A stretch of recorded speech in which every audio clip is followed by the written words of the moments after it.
I must not be subscribed to you anymore. Oh, there it is. Hello, hello, hello. Is it me you're looking for?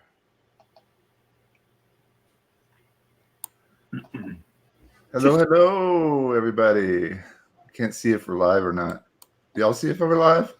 It said the broadcast is live. Yeah, you're live. Awesome. In a little corner. Hey, and it changed the picture finally. It said Awesome. All right. Hello, Ann. Hey, Ann. How you doing? Hello. All right. You got to open that browser and leave it open. Blinky. You got Blinky over there. Blinky Daughtry. What? I'm only trying to do my work. Hey, everybody. Welcome to the Coin Q&A, where we are going to check our email and open up pictures and questions from you and post them. We'll have some discussion about coins along the way. We will have some. I posed a question to the panel, and we'll talk about that for a little bit.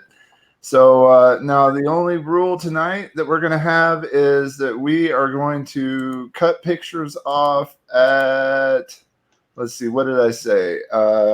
9 o'clock p.m. Central Time. So you have an hour and a half to get your pictures in.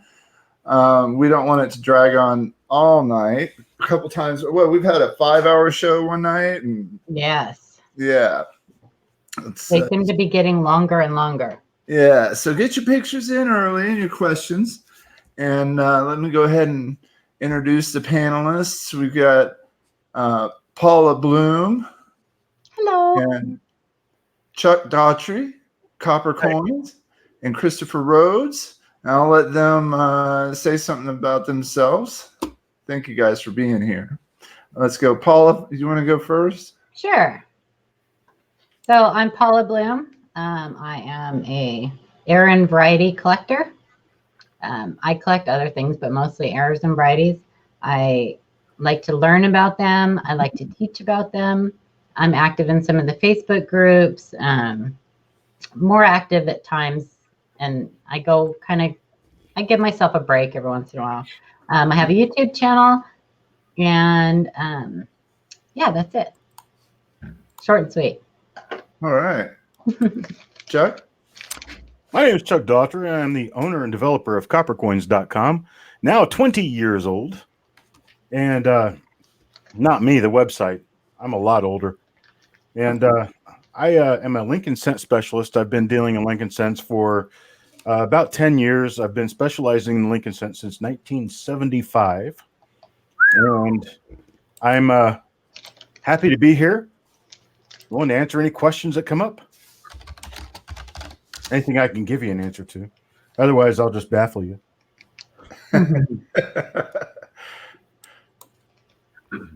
You're up, Christopher. Oh, it's my turn.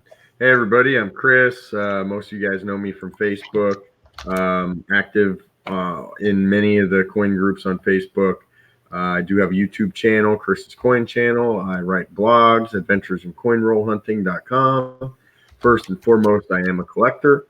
I like to think I specialize in errors and varieties. Who knows? I don't know. I could be wrong. And I'm basically a coin hoarder. And I have problems. Don't we all? You could have worse problems. Yeah, you're right. Oh, yeah. Paula is showing a coin that she got from us. So we're not doing a Halloween show, so I thought I'd get in the spirit. Nice. So she's eating candy. I'm eating candy. Trick or treat. That's right. Let's see here. And hello to everybody who's with us so far tonight. Yes, I did win this on Mantic coins. One of my favorite ones, other than my beautiful halftime that Shay sent me. All right, good. We're Christmas present. Letting people come in a little bit. We got 18. I think we will start here in just a minute. I think I hear an EVP. Yeah, that was outside. Did you just play something? Who, me? No. Somebody just pulled up in my driveway. Oh. Oh, All right. Let's see. I have to sneeze, so hold on a minute. Do it. Do it. And any clash is a decent clash. Man, God I bless wish I would be able to hear that. God bless you. Achoo. Look what he did to the lens on Like his. the screen. Ew, gross. You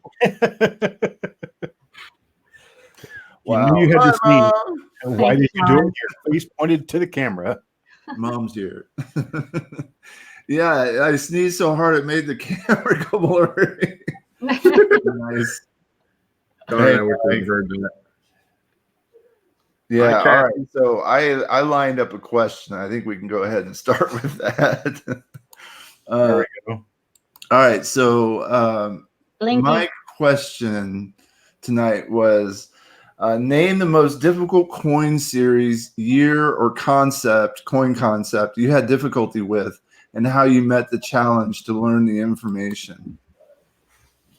I guess I can start since it was my question. I had a particularly hard time with master die doubling and hub doubling and series doubling and the various ways that can change the way you look at coin varieties. In particular, as I was studying the Kennedy series, I was seeing doubling because I was going through hundreds of thousands of them and seeing certain doubling, and come to find out that some of that was due to master die doubling or hub doubling, and it's quite common. So, and then as I go through and look at different coins, it turns out that I probably misclassified a number of coins early on because I wasn't paying attention to the fact that,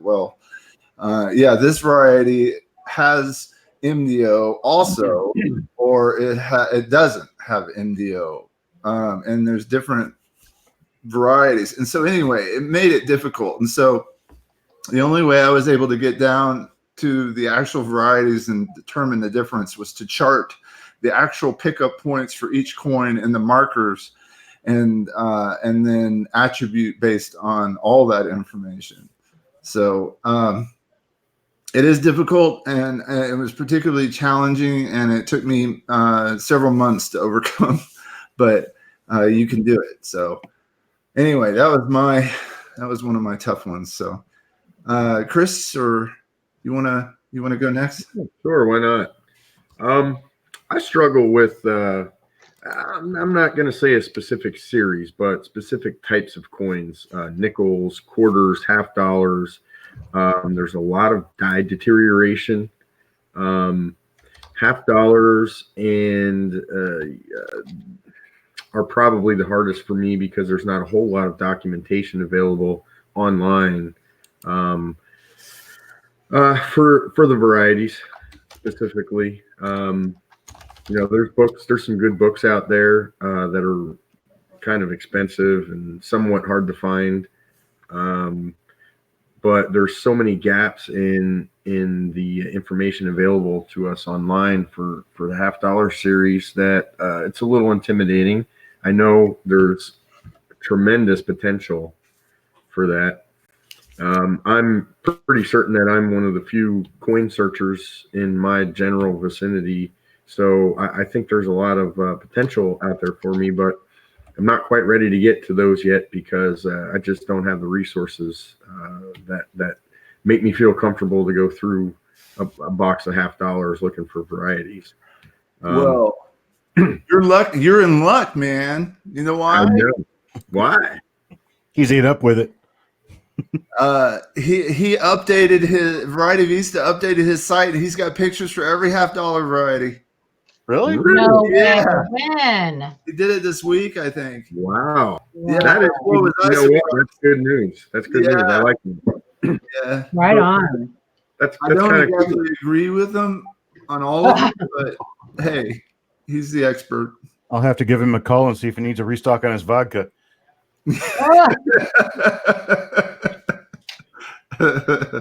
Yeah. So if you go to Variety Vista and go to the $50, not every variety, but at least like 1971Ds, all the way, every single one of them has photos now.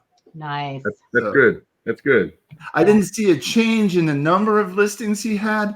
I just saw that he added a whole bunch of photos. Well, see, that's another obstacle with those. I mean, I think there's so many undocumented double dies and possibly RPMs in that series that there's so much potential there. There really is.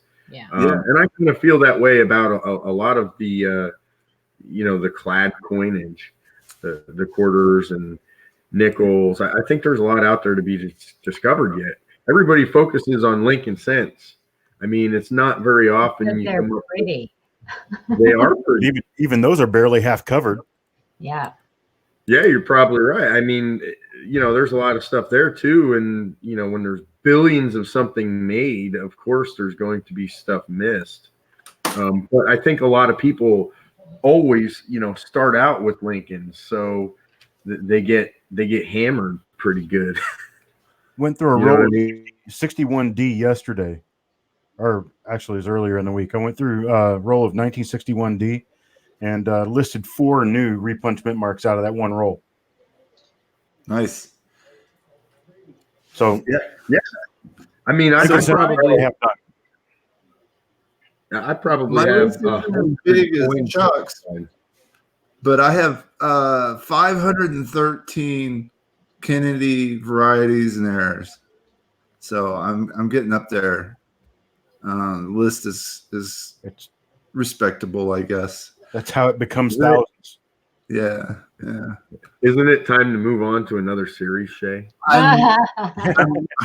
Funny you say that because I'm working on Franklin's right now. Oh, geez, no, a different denomination. I gotta at least cover the 5,000 $50 first. Yeah, I'm working on Franklin's. Ouch. Hey Tim, how are you? There's only one coin I like less than the Kennedy $50. Oh, really? Susan B. Anthony dollars. Oh. But the Franklins are tied with Susan B's. Personally, I think There's another one. Susan B's and Ike's, I think, are, and I've said this before. I everybody hates them. They're so ugly, but I think there's so much out there to be discovered yet in those series. I sure. really do. Sure. Chuck, what was the difficult problem that you had? I had a really difficult problem with nickels.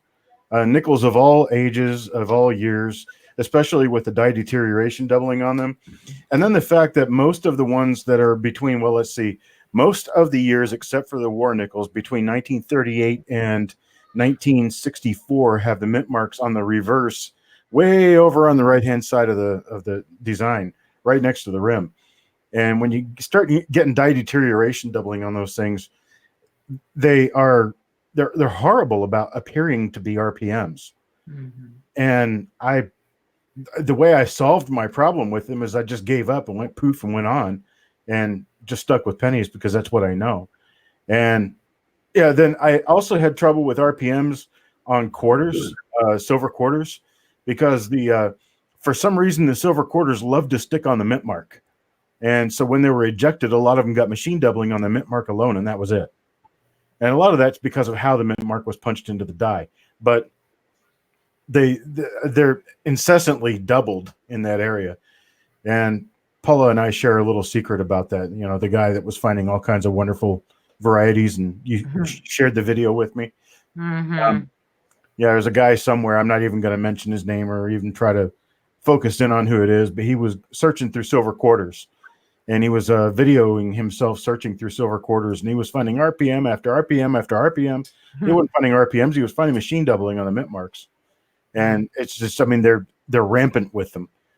And it took a lot of study in repunch mint marks and a lot of study into how to look at the platform and the profile of the mint mark itself to learn the differences between the thickness of a regular mint mark, a machine doubled mint mark, and a repunch mint mark. And I finally figured it out with the quarters, but it took a long time. That's why I recommend everyone to do Lincoln Cents. It's just so much. Nice. Yeah, it's tough, for sure. All right, Paula, are you there? Yeah, I'm here. I'm just listening. Yeah, I don't have like Chris said, and I don't have a particular series. I'm just going to say everything. I struggled with everything, small date, large dates, MD, die deterioration, double, what is a true double die. I mean, even how to say double die. I mean, I struggled with everything. Certain things, once I saw them, then I got it.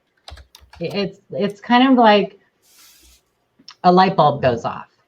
You struggle, and then boom, all of a sudden it just, you get it. So every new thing that I have learned, I struggle with.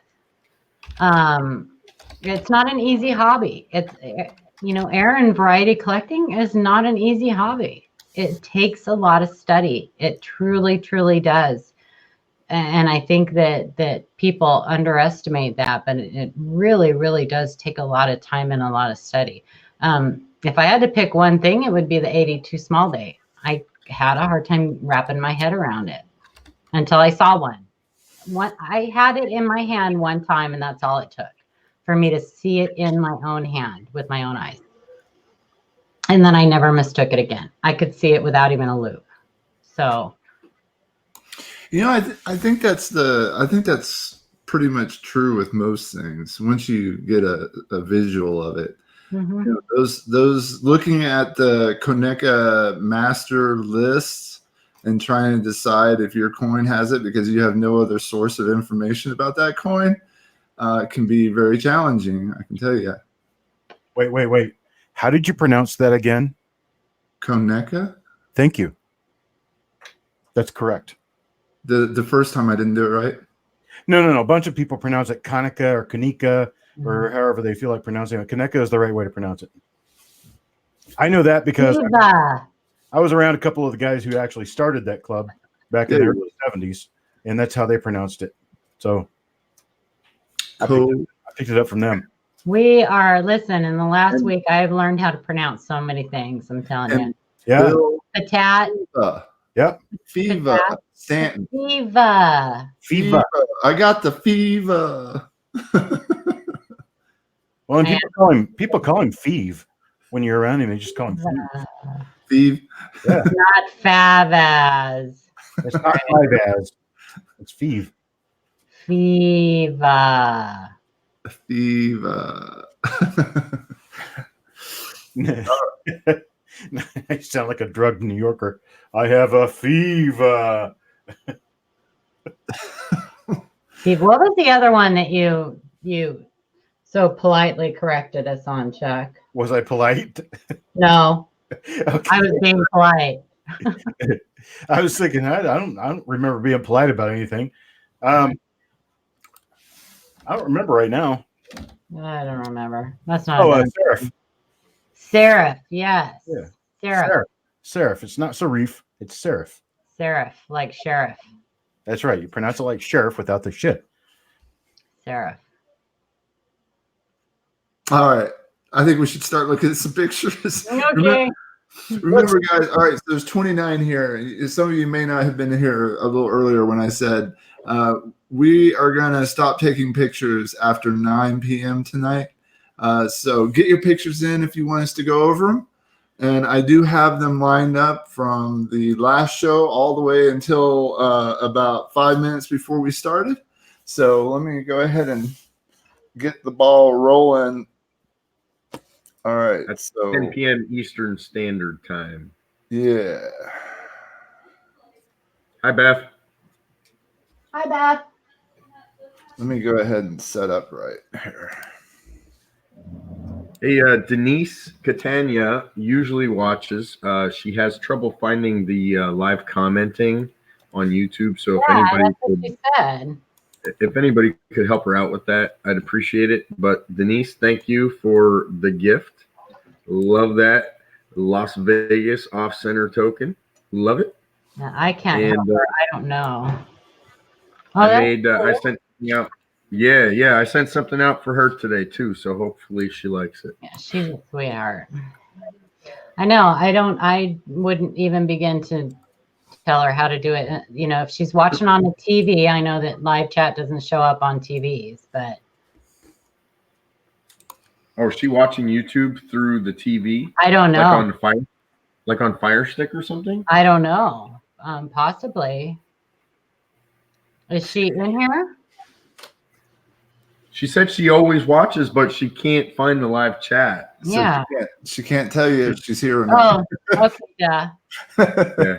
All right, I think I'm lined up here. We got a first email, and it came in from Adam C. last week towards the end of the show when we had stopped. And let's see here. So eye candy for tonight, and he sent some coins in for us to check out. Ooh, Silver. it's a nice toned war nickel.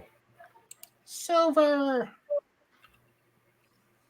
It's like it's decent grade as well. Yeah, look at those steps. Nice. Oh, yeah. Is that a 43D, I guess, huh? 44, I think it was. 44. 44, okay. Looks, yeah. That coin's tight, man. Tight. Ooh, we got another. That's kind of strange. Mm-hmm. Like maybe sulfur or heat. Mm-hmm. No, I'm not sure which. Either that or a really bizarre filter on his camera.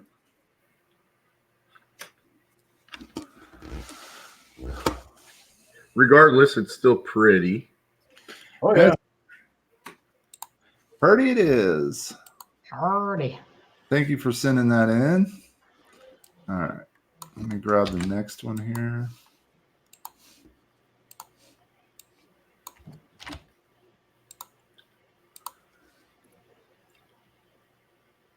You know, I like toned coins like that. They are definitely nice to look at, but I sure as heck am not paying any sort of premium for it. Oh, no.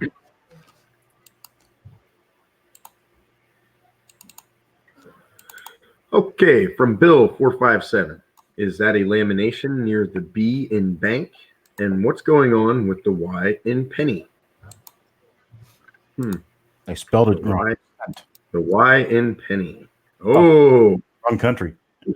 Damage. so that's the Upper Bank of Canada token. Mm-hmm. That's damage. Mm-hmm. I just see the other side, but it appears to be damage. It is.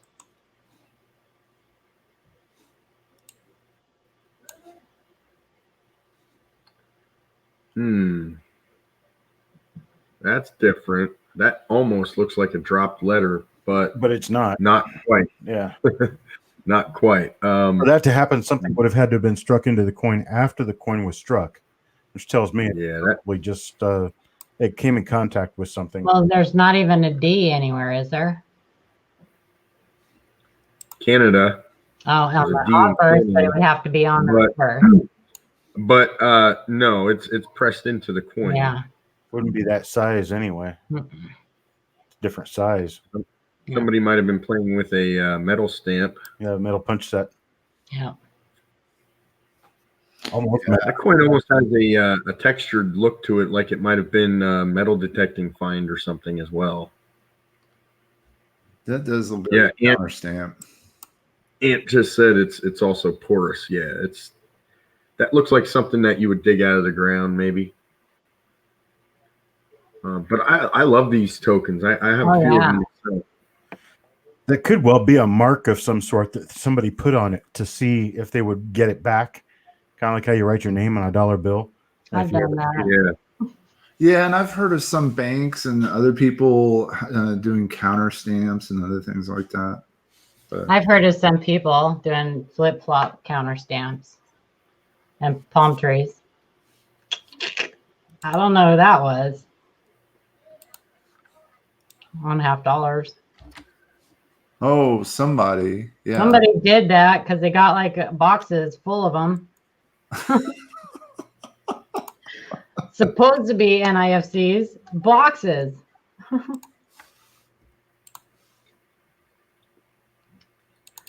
Well, cool coin, but basically there's a bunch of damage on it. Yeah.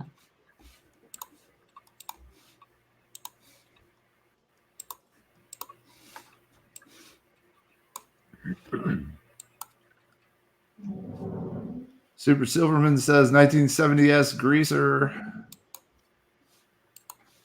Yep. Little greaser. Oh yeah.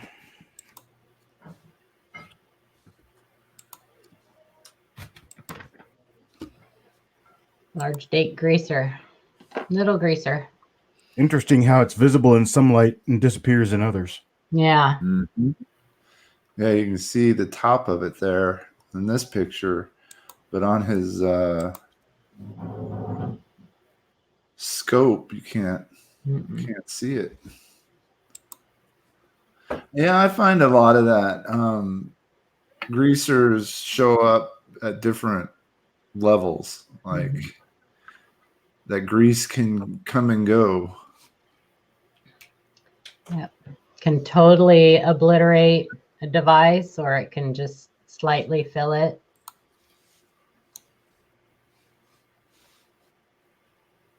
But definitely a greaser. We had a good one last week. Yeah. Like the whole coin. Numismatic picker is stalking people. That's Trey. He'll go to bed soon. Happy birthday, Trey, by the way. Oh my gosh, I can't believe I almost forgot. Happy birthday, Trey. Is today his birthday? Happy Today's birthday. his birthday. Well, we have to sing happy birthday to him. He's 11. Oh my goodness. Or not. I think he turned I'm losing my 15. voice again. Are you 15, Trey? How old? I I kind think of it's his 15th birthday. sing like a dying No. cow, so No. What, Trey?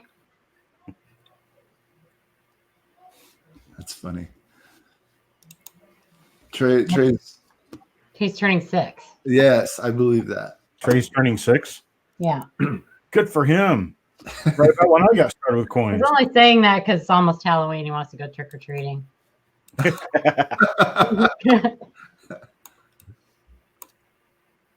All right, the next one came in from Rosalie, and I kind of reworded a little bit, but she had 3 different coins and some different questions. So the first one is a Roosevelt dime, thickened edges on one side, cut into space for words. Basically, well, I'll show you in a minute. Second one, Like number 3. yeah. How can you forget what you're showing while you're writing the email? I'm just kidding. No, she's right to be wondering what it is, and I think I might have figured it out. So I will show it. It's hard. It was hard to tell at first, but then I spotted it. So here, let's get the pictures, and then we can talk about it. Rosalie, don't feel bad. I have already forgotten how old I am. So It's a dime. Figured it out. It's a dime. So on this one, this was the question number 3, and I believe it has to do with the railroad edges up in the Misalignment. yeah. A very slight die on misalignment. Yeah. So that was slight die misalignment. All right, let's take a look at some of the other ones. This was quite beautiful. That's a nice lamination. Nice one. Lamination. That's cute. That had to hurt. Right through his head.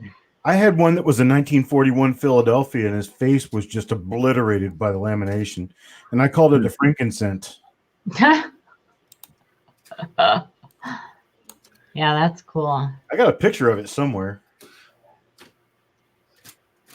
I love those.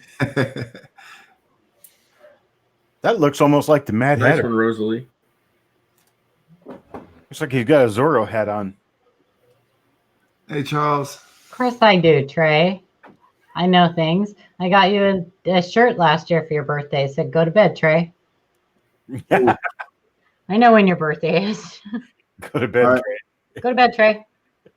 And then this was the first question she had with the, I think she was talking about over here on Liberty. I didn't get you anything for your birthday this year because you got better coins than I do.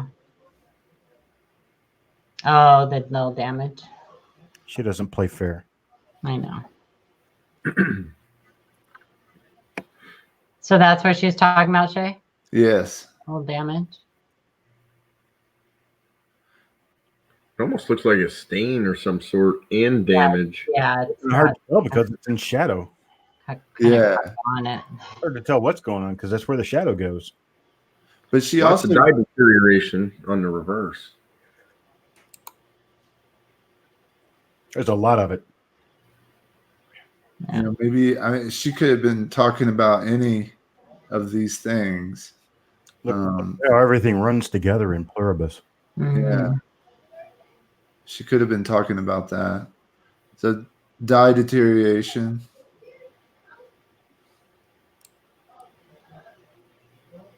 That lamination's a keeper. Yeah, this is the best of the three.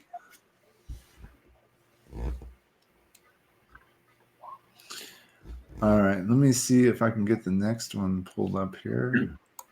I'm not sure if she's in here tonight. If you guys want me to, I can reply. Just send her a reply on her. Oh, that would be great. Thank you. Because I think there might be a slight language barrier too. So maybe she might have a translation thing. Oh yeah, yeah. I think she translates. Yeah.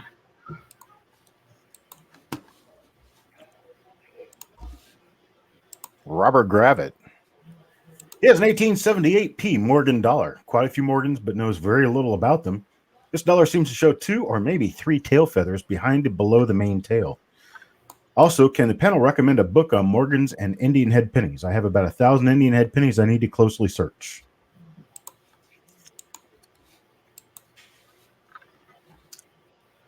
Yes. On the Indian head pennies, pick up a snow. Well, I was thinking about that snow too. books or. But for its expense, I'm not really sure that you want to get something that expensive for 1,000 coins. That's kind of like, it's more like for someone who wants to do this, like as a hobby. I mean, because Snow's books are really good, but they're expensive. Yeah. I mean, they're not a $15 red book. Right. I have a little tiny one that I got from Christopher. It's like 3 pages. Doesn't Rick Snow have a wiki site now or something for Indian head cents? Oh gosh, I don't know. I'm getting ready to check. There is BAM World though for Indian Scent Varieties, I believe, .com. What is it? I think it's IndianScentVarieties.com. Yeah, I looked at this. I know like next to nothing about Morgans. I can spot varieties when I see them, but I know nothing about. I know I did look up this one. There's a lot of 8/8 or 7/8 tail feathers and 8/. Yeah, there's a lot. There's actually 2 websites. The first one I just mentioned, I don't think is the one I was talking about, but there is another one that seems to be pretty decent. It's IndianVarieties.com. And it covers flying eagles and Indian head scents. But there are definitely some gaps there. But not a bad website, so check it out. I couldn't find this one in particular. I couldn't find that. Actually, I'm not really versed in finding my way around BAM World. So, but I couldn't find this particular one. Sorry, Chris. Go ahead. Sorry. No, that's okay. I was just wanted to mention that website about Indian scents. It's copyright by Russell Dowdy and Kevin Flynn. So okay. Now back to the Morgan. Those tail feathers are interesting. There's a lot of those. There's several of the 7/8 tail feathers, or doubled. Looks like you have some clashing maybe underneath that tail feather there to the left of the ribbon, but maybe, I don't know. There's definitely surface damage all over this coin. There is so much. It's just there's so much wear. I couldn't find the die markers, and I just couldn't. I couldn't pin one down. Yeah, I mean, there's definitely something going on there. Yeah. I'm sure it's a listed VAM because that one's a pretty drastic one.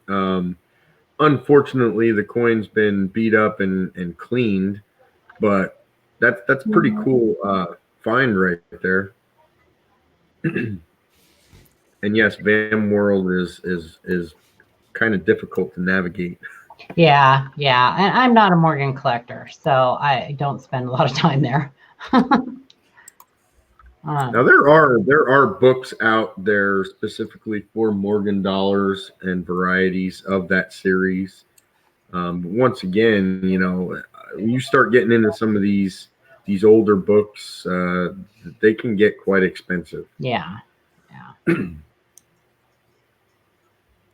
But I can tell people that if you go to thriftbooks.com, a lot of times you can get super, super deals on books there.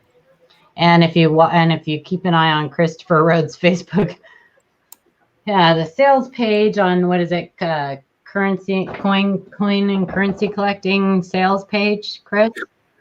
He frequently posts books, but you might have to go against me on some of those. Yeah, he kills me with them. I'm like, how am I supposed to build my coin collection if you keep showing me books? Well, I bought my dealer out. He has no more books. I bought them all. So I'm done for a while. I buy them whenever I find them, and I got quite a few. I don't know. I think starting with the book is a good idea. It's the easiest way for me to learn, and being able to just read it over and over and over, in certain sections. That's just the easiest way for me. The older coin series, I think you have to have to have the books.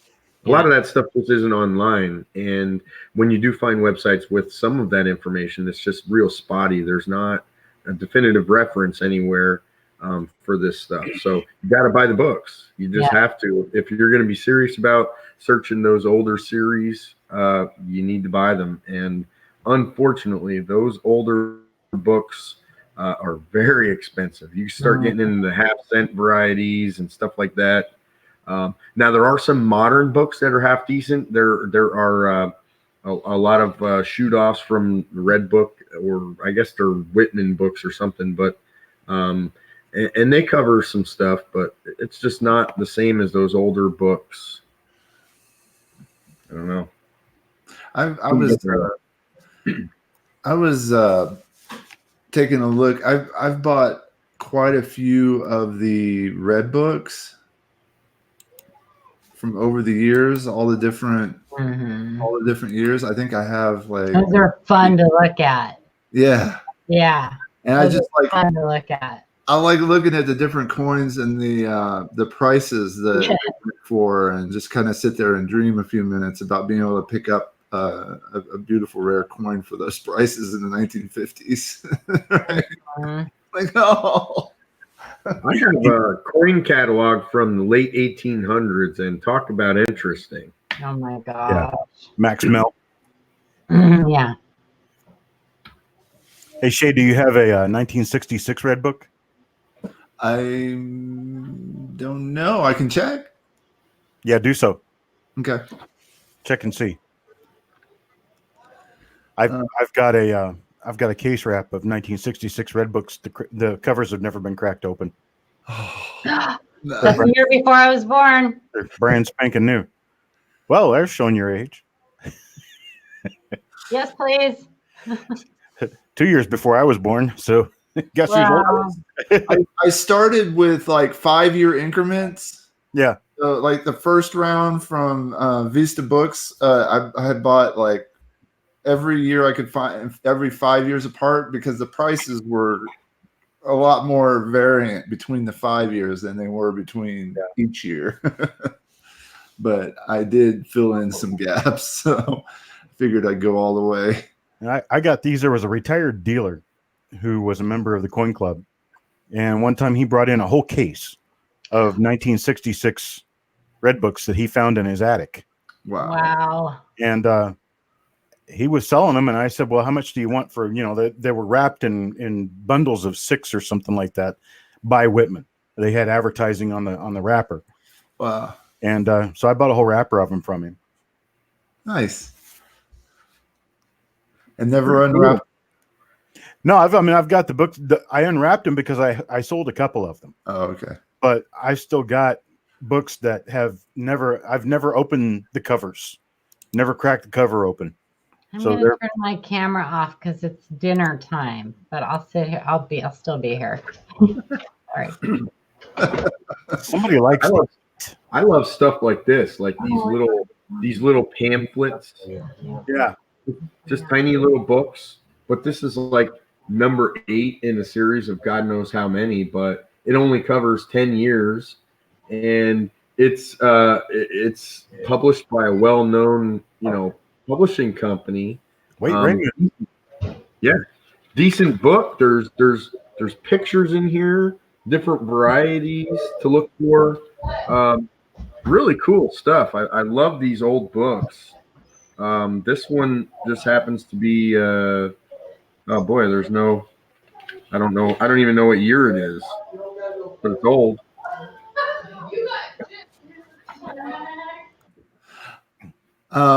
Let's see. CM Silver asks, where's the best place to get definitive books for different coin series? Oh man, anywhere you can find them. Oh my god. Wizard Coin Supply. Wizard Coin Supply is a good one. I almost always go back there because not only do they have the book, but they have a good price on it as well.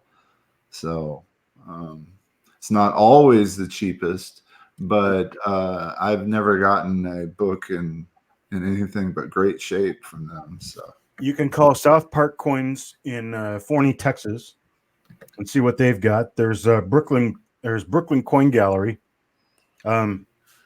I don't really have contact information for these places, so they may or may not still be open. But they were back when I published my book, when I published the first of my books, and they carried them for me. So I know some of the distributors. There's also Transline Supply in California. They carry a number of different books. And generally, after a book is 3 or 4 years old, they'll put it on sale, and they'll sell it at 40 or 60% of the cover price, and you can get them pretty cheap. That's what I know. I like to frequent a website called betterworldbooks.com. It was kind of funny how I found out about it. I went to the grocery store and they had one of those bins, like, you usually donate clothing and stuff in them, but this one was for books. So they take donated books and they turn around and sell them, and they donate a lot of the proceeds to different things. But so I went on the website and checked it out, and I thought, I'll see if there's any coin books. And lo and behold, I bought about 100 books. So I'm at a point now where I pretty much have everything that I want from them without spending a couple $100. So check it out. There's some good stuff on there. They have promotions where you get free shipping on used books or a lot of money off. And if you are, I'm not sure what it used to be called, but it's Rakuten now. It's one of those things that you put on your toolbar and you get certain percentages off of websites. It works for that. So pretty cool. Check it out. One of the best, I love finding the old bookstores. Like there's some in San Antonio where there's just, hundreds of thousands of books in these old stores. And you can find some very interesting coin related material. And often, because they're not big box stores, you can call them up and say, hey, if you find anything on coins, can you hold it for me so I can take a look? Because a lot of them will buy, people will bring their whole attic of books in, and then they'll just buy them in bulk from them and put them on the shelf. And, and you can get lucky just doing it that way. That's fun because I love frequenting those stores. Something about old books. I look for other books too, like old books about lost treasures in Texas and other areas I might be going to, and assorted other things, books. Anyway, yeah, ideas for you. When are you going to pick up a beeping stick, Shay? I've got a beeping stick. Woohoo! When am I You going didn't to buy the Alchemist cookbook, did you? What was that? The Alchemist cookbook. Oh, shh. Not supposed to know about that. Can't Hey, say another good thing is libraries oftentimes have used book sales. They need to replenish their stock, get new stuff in to keep people coming in the doors. I love those because there's always new numismatic reference material for sale. What's up, Absolute? Robert Lawson's in the house too. All right. Let's see. We got another question from Robert. Grab it.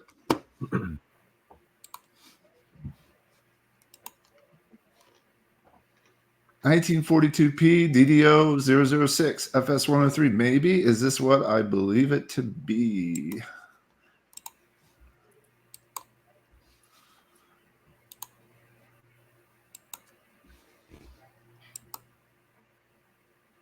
Yes. Yes. Sweet. Look at that eyelid.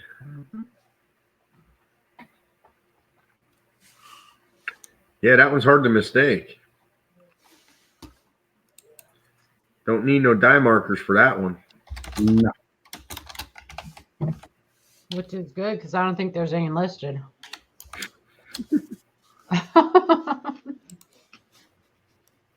Very nice, Robert.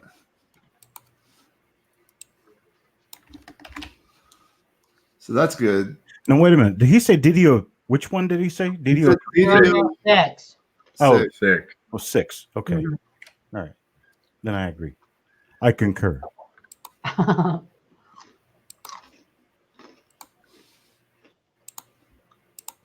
Now, on that one, you can also look on the right-hand side of the first T in trust, and there should be doubling to the right-hand side of the first T in trust.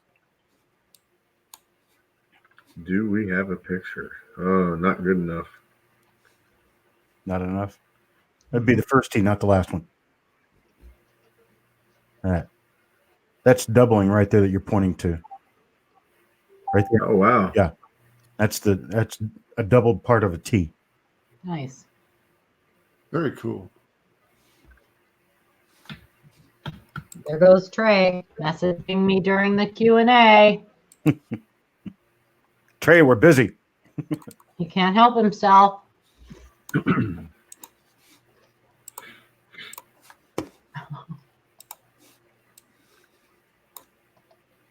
Sean Craven, 1960D. Question on date, DDO 001. Can you see doubling on 6? Weight is 3.09. The weight's not going to make any difference. They should all be the same weight. Yeah. That is a small date. Small dates very often have a little bit of odd doubling here and there. The big thing about this is it's not DDO number 1 because there's no sign of a large date going on there at all. That's just a small date. Yeah, I think what confuses people on these is that I believe it's called master die engraving. Visible, you can see it on the top tip of the 9. There's like a square piece behind the digit, too.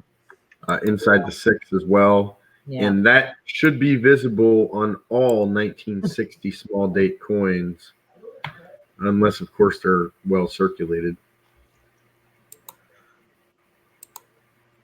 Yeah, this one's just a 60 small date.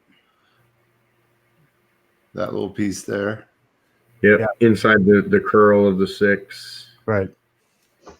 And then the 9, the higher part of the relief is rounded, but down toward the floor, right at the base, it'll be squared off, and you can see that difference when you look closely at the coin. We're talking about up inside the inner curl. Here. Yeah, in there. Yep. The high relief part of it is rounded, but the part down toward the field is actually squared off. Yeah, that's square, and then up on the high relief, it's round. And people see the difference in that and think it's like a small over a large date, but that's just not true. That's just part of the small date. That's just how it comes out. Yeah, there is a good website that explains that pretty thoroughly. Let's see if I can dig that up quick. What the heck's it called? The best way to know the difference is to just go out and buy one. When you buy one, if you ever find another one, you'll know it. You've also, with the smaller, there is punch mint mark. There is a website, lincolncentforum.com, and the title is called Obverse Anatomy, 1960 small date. And it goes into a good discussion about the engraving of that specific date on the master die. You have to be a member there to see the images. No, I'm looking at them right now. If I go to if I just go to Google and type in 1960 master die engraving, the very top search result takes you right to where you need to go. Hi, SJ. Trey, I'm not sure why you wanted to message me during the Q&A and tell me that a girl still thought you were cute, but I'm very happy for you. Oh, okay. I see what you're talking about. You're not actually in the forum. You're on the forum website. They've got it. Yeah. Okay. Yeah. Yeah. These are photos that Jason took. He's really good at it. Yeah, it's a really good explanation of what it is and good detailed photos to show exactly what you're looking at.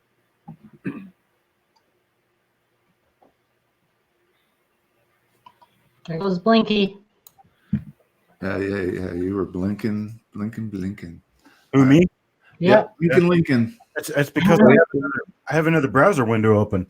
As soon as I open another browser window, I start blinking. Open a little bit of contact, man. Shut down and restart my computer or something. All right, let me jump to the next one. Get up there. Somebody want to read this one? Yeah, I'll read it while I still have a voice. Uh-oh. From Bingo Brian. I have a 1988 Washington quarter and wondering if this is a struck through grease or die adjustment strike or post mint damage. It weighs 5.7 grams and 24 millimeters in diameter. Also, is there any way you can explain the difference between a die adjustment strike and struck through grease error? I think I heard that sometimes they can be confused. Oh, they can. Yes, very easy to confuse the two. That is struck through grease. Yep. And it has some wear on it too. Yeah, on a die adjustment strike, every device is going to have weakness. Okay, that includes the bust of Old George in the center. On this specific coin, you're also going to see weakness that is very similar on the opposite side of the coin. But on this coin, you can see that the devices on the outer edge of the coin, such as the motto, and that's where the weakness is occurring because the grease wants to escape outwards. It's trying to escape the pressure of the dies and the pressure, between the dies and the planchet. And typically, a grease-filled die will affect the outer edge of the coin, not so much the center. A die adjustment strike would affect the entire coin because they were adjusting the strike distance. The most important and easiest way to tell the two apart is that a die adjustment strike will not have a sharp inside to the rim. Grease-filled die will because it's a complete strike. But a die adjustment strike, it requires a complete strike to make that rim raise up. And if the rim doesn't raise up, then you've got a die adjustment strike. If the rim is raised up, then you've got a grease-filled die. Oh, that makes it easy. Your rim is raised up, so it's got to be a grease-filled die. It got a complete strike. Nice. Yep, and that's a pretty nice greaser there. Yeah. All right. Our next one is from Cherie. That is our little Just Spitfire. Our little Spitfire. Oh, Is this the one I messed up last week? we all did. We were just following your, Chuck said it. That's following my lead. I know. Got it. What is this? Or are we talking about the grease? The 46 S over D. Oh, okay. It wasn't. that should be a book. The 46 S over D that wasn't. She says, I posted a photo of this last year in one of the Facebook groups, but lost a pic after I got to know the community. Last night, I held it again and called dibs on it if anything ever happens to the guy. Can you tell me what they call this and how often does it happen? It's called a contract for hire. Ooh. There you go, Christopher. This is right up your alley. Yeah. So this is what's called an offset printing error. And it's very, very desirable to currency error collectors. That's a nice one right there. I couldn't see the date on that. 2000. Wow. I got 2006. I think it's a 19. It looks like 1964 or 63. 63. No. No, it's not a 63. Anyway, I bring up a browser and start blinking again. This was printed in Fort Worth. Oh, It's got to be recent. I can't see the date on that thing. Well, you and me are both going blind, Shay. Yep. It doesn't matter. That's definitely a good Can you error. explain it, Chris? Because I know nothing about currency. I cannot. I know what it's called. I know how to identify it, but I do not know how it occurs because I really haven't dived that deeply into the paper currency. Go, Chuck. Go, I can Chuck. tell you. This happens especially on the web press, but they happen on the sheet fed presses when ink is applied to the I'm going to say a die for lack of a better word. Ink is applied to the die before it presses the paper, and it can press the paper and come back up and get another application of ink, and then the paper gets fed, and then it actually inks the other side. It's kind of like a die clash. It inks the other side prior to paper being fed in, comes back up, gets inked again, and then the paper comes through. When the paper comes through and it presses, you've got ink from one side on both sides of the note. Ah, yeah, because it does match the around Right. Washington. Yeah, it's offset printing, and they're printed on a drum. Basically, is how it works, and then the drum goes through. And if there's no paper there for the drum to roll the ink onto, it just rolls the ink onto the other drum. And next time paper passes through, you get ink from both sides. Very cool. Yeah, and that would make sense as why it would be more prevalent on WebPress notes because they were rolled layers of paper, not sheets. Right. Ken is not with us tonight, Trey, because he got a job with the circus. Yeah. Yeah, he's a ringman. He's in the freak show right where he belongs. Right? His internet's down. He's getting married to the bearded lady tonight. Uh-oh. I'll give you all one guess. 80 scrappers, show this to Shay. It has to be $50. Yep. Or it's a quarter with a W. All right, so FS 102. We're looking for doubling on We Trust. Yep. You can see it. And Liberty and the date. See if we got some on the date. Yeah. Bottom of that 4. Yeah, that's 6. Top of the 6, yeah. Nice. Very nice. Yeah. Yep. Is that one of the 530 that you own, Shay? It is. I don't know. I don't have this one. I do not have this one, but yeah. Well, I don't know. I might have this one. Who knows? I don't even know what I have anymore. I bet you do. Shay, I would be willing to bet you're like me. I have spreadsheets that keep track of my entire collection, and that's not only varieties, but I also keep track of all of my silver. I update it with spot prices. It's crazy.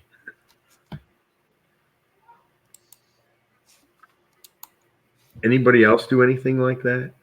I just throw mine in a box. If I ever see him again, I'm lucky. What he said. I can't point to him. Wow. Mine are all. No, I do have spreadsheets. I do keep track of the stuff I buy, but I'm usually throw them in a box, and then when I get, a couple of hours, I'll go grab the box and I'll enter it in my spreadsheet. There you go. So best of both worlds. I went really crazy with my silver spreadsheet. I got all kinds of formulas in there. So I have actual weight of the coin multiplied by the percentage of silver it is, which equals the total silver weight. And then, oh, yeah, it's crazy. I went crazy with that one.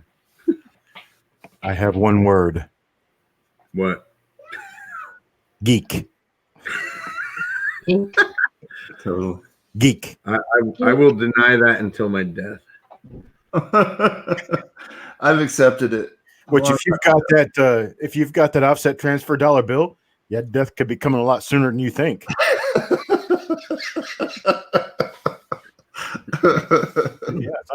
In case something should happen to him. What are you talking about? Contract for hire here? All right, we got another question lined up, and then I'm going to have to start working to get to the rest of these because we did get a bunch. So we got 30 more minutes for you to send in photos, and then we'll stop taking them. But we'll get to all the ones that come in before 9 p.m. How many viewers do we have right now, Shay? What's that? How many viewers do we have right 34. now? Ooh, that's quite a bit. I wonder if Paul is ready to make an appearance. You're such a jerk. Oh, hey, yo, paybacks. I remember, you started All right, I'm good with it. Listen, I'll be the brunt. It's not what you think it is. I'll be the brunt of your joke. Whoa. Did you see? Oh, my God. What is that? What is that? That was I worked at a haunted house, and that was my makeup in the haunted house. Oh my God. It was airbrushing. I know. Am I single? You look like Worf from the Star Trek. There we go. Oh, she's a sexy Look at girl. rule number 1. Sexy girl. Buddy. Had a long night that night. Is that your spine on your forehead? Something like that. So it's somebody's spine. Would giving her a wet willy right now go a little too far? No, do it. Do it. Oh! Whoa, I don't know where you come from. That's not a wet willy. I don't know, but do it again. I almost felt that. All right. Sorry. Shh, don't tell me again. Oops. I had nothing to do with this. That's There's fun. a hot chick right there. Talk about a Oh my job God. at the circus. All right. There we go. Weirdest wet willy I've ever Time seen. to put her away. You just got the third base, man. That was faster base. Oh, we're not gonna let you forget that one. That's the most action I've had in a long time. Don't. Come here, Shay.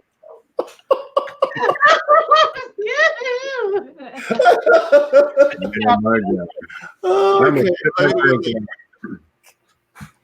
I think we did though. All right. Stop So it. Hey, you just dumped 90% of your viewers. Oh, there goes another one, and another one. Okay, back to how do you follow that? yeah, right. Super Soberman calls us teachers. Teacher. Oh my gosh, we're not behaving like teachers. I don't know what we're teaching people tonight, but it's not good. How to do Wet Willie Texas style.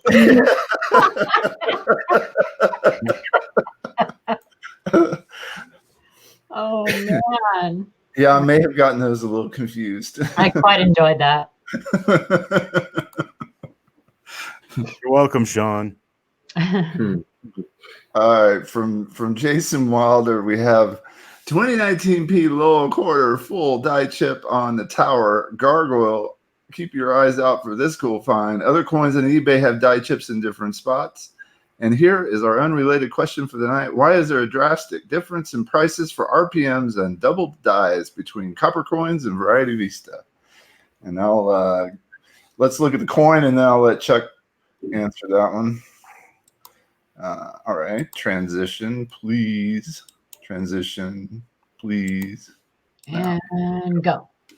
And go. There's a gargoyle on the tower. I see. It's down lower. Oh, right there. Yeah. Boom. Yeah, that right Like there. one of those bird nests on I'm not sure which one it was that has the bird nest on it. There's a lot. There's like snow on the roof. There's Yeah. They're riddled with them. there's a bunch of them. I think as these designs get more detailed, we're going to see a lot more of this. You know, you got a lot of sharp edges in there, some deep crevices in the die itself. Yeah, we're going to see a lot of this kind of stuff. Looks like a loaf of pumpkin bread to me. No, let's not start talking about food yet. Kind of looks like a evil wet rabbit. There's so many differences in relief on those coins. You know, there's so many differences that it doesn't surprise me that we're getting all these chips and breaks. You know, besides that the fact that they, you know, use the dies until they are destroyed. And But when you big, thick, look at, sorry, go big ahead. thick chips like this, cracks, breaks and chips like this. They're neat. They're definitely neat to find. Yeah. Did we lose liveness and come back? Because I show that we've been live for 15 seconds now. But I would. No, would mine's like still to saying tell 1 hour and 8 minutes.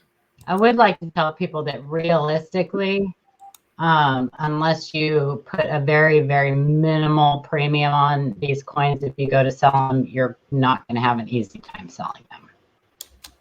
They're very easy to find, and there's just not a lot of. Well, here, I'll put it in perspective. I just sold a large lot of coins. No, you did. With this type of stuff in it. It was part of a big collection that I bought. There were 680 coins total, and most of them were die cracks, die chips, stuff like that, minor rotated dies, you know, very, very minor stuff. There were 680 coins. I sold it for $135. Yeah. So let's do the math there real quick. Like 'cause I can't do it in my head. or something. What was the face value of the lot? I didn't even count it up, to be honest with you. It was mainly pennies, but there were quite a few nickels. Then there were some quarters and dimes mixed in. I didn't even count it. I just counted the amount of coins because I had 34. That's right, Frank. It's not a cud. Yeah, not a cut, exactly. Cuds are only at the edge of the design. Yeah. I guess I can answer the other part of the question. Yeah. Yes. with regard to the drastic differences in prices between copper coins and Variety Vista. I don't know which one had the higher prices, but I'm going to suspect that they probably had a mix. Higher prices in one place, then higher prices in the other place. My price guide hasn't been updated in about 6 years now. And that could be part of the problem. The other part of the problem is that we derive our values from different sources. And I don't know what sources James uses to update the values on Variety Vista, but I use actual auction sales, coins that I've sold, coins that friends have sold, and coins that I see sell on Facebook, on eBay, and on other sources. And I haven't updated the price guide in a long time simply because I was trying to make a new way of dealing with prices and pricing in varieties, and found out that through everything that I attempted to do, and I did some pretty hardcore database management and programming, I found out that it's actually impossible. So I'm back to the manual updating and manually figuring it all out. But I'm also working on a brand new version of the website. Given that I'm working on a brand new version of the website, I plan on unveiling the new price guide when the new website comes out. Good. And it may be a little closer to what James has got on Variety Vista, but I'm not sure because I don't source his prices and he doesn't source mine.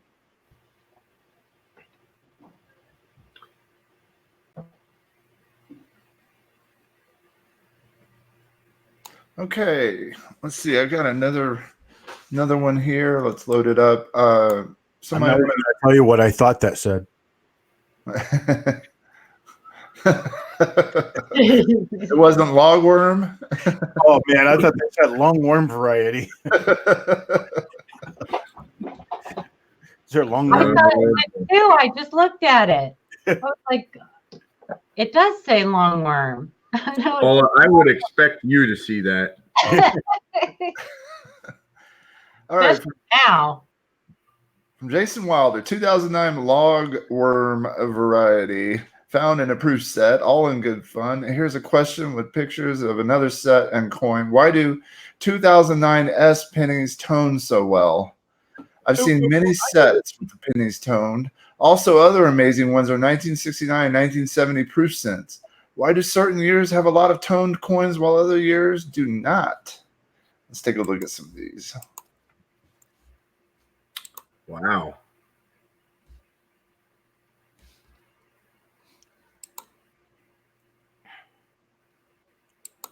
I don't see the logworm. That's the logworm. That's pretty long worm. It's struck through thread or something to that effect.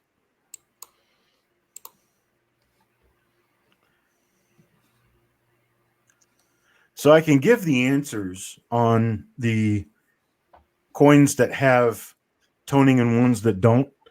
The early 70s was a period where they were coming in with new proof set holders, and they didn't have any long-term testing on those before they started using them. They didn't realize that improper storage would cause those chemicals in the inserts in the proof sets to leach into the coins. And so that's what happened with a lot of the 70, 71, 72 Lincoln cents from those sets. By 73, they had basically resolved the issue and removed the chemicals that had the problem. Then we get back to the 2009 sets. 2008, actually 1980, 84 through 83, there were proof sets in 83. 83 through 2008, the Lincoln cents in those were all zinc. They were zinc, copper-plated zinc. In 2009, the Lincoln cents in the sets in 2009 are actually made of bronze. You go back to the pre-1982 composition. And that is why those tone, is because the cardboard, the insert, the foam insert that they put in the proof sets for that era were not reactive to the zinc, but they are reactive to copper, and they didn't necessarily check that. So you got a different composition that one year, which is why those coins tone, change colors, and other ones around them did not. But in the early 70s, they actually had a problem. Now, I want to point something out here on this specific coin we're looking at right now. You see this toning on this coin. This is natural toning from the holder that it was in. We think back to one of the earlier coins we saw on this show, and it had the same colors, but the pattern of those colors was totally different. It was not natural. No. Big difference. Yeah, this one looks like an archery target. Yeah. I mean, it's got that circular pattern because the chemicals leached onto the surface of the coin from all around it equally. Yeah.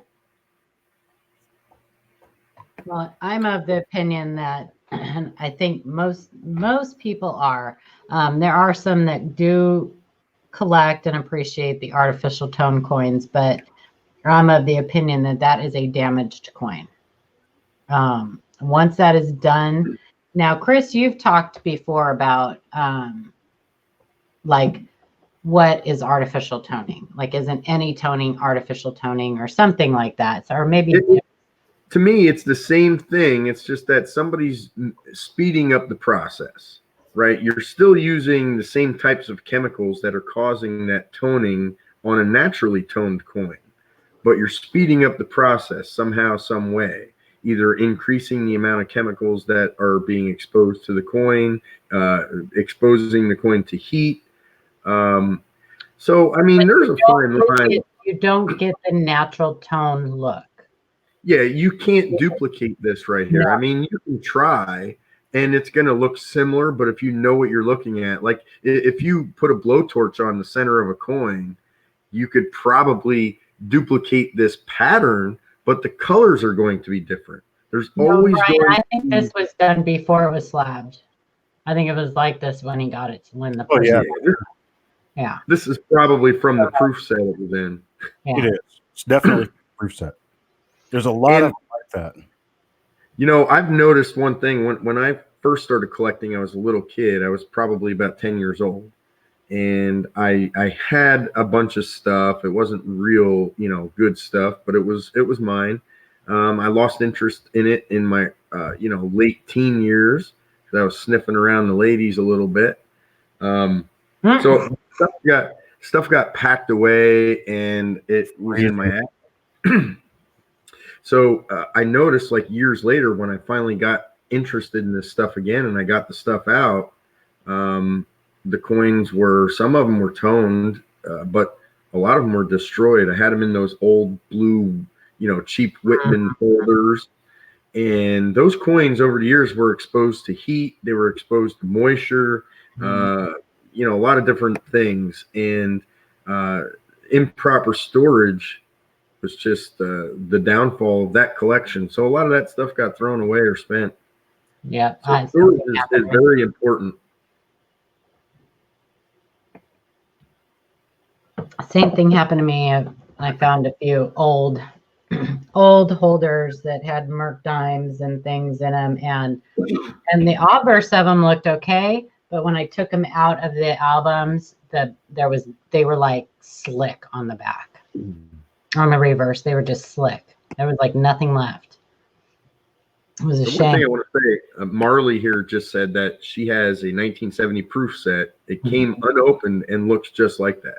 Yeah. You got to remember that these sets aren't vacuum sealed, so there may not be a whole lot of air getting in there, but there's still some air getting in there, and there's chemicals in the cardboard and chemicals in the shiny coating on top of the cardboard. There's chemicals in plastic too. I work in plastics field, and I lose my voice every week because of the chemicals I'm breathing in. So all of that stuff combined with the environment it's being stored into creates this look.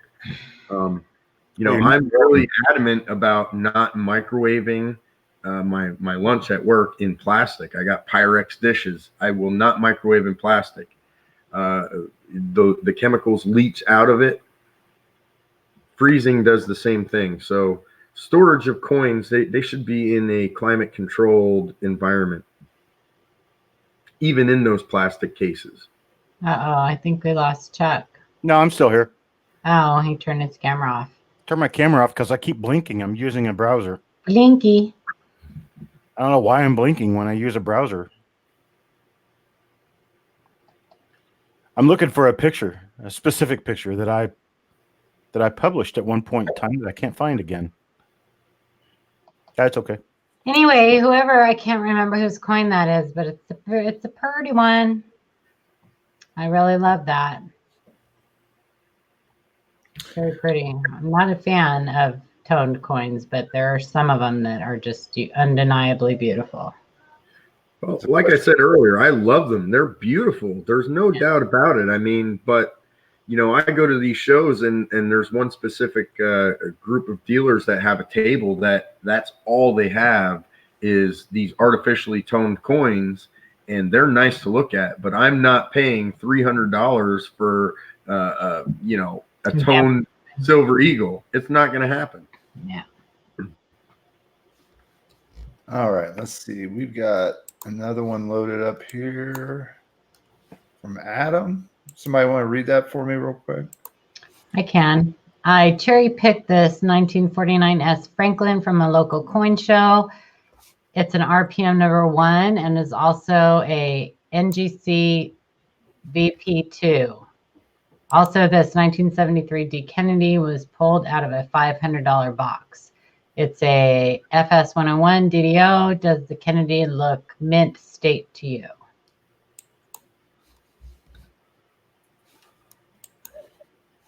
Let's see here. Looks mint state to me. Oh, this is not the Kennedy, but It's just as slick as any other Franklin. let's scroll through these.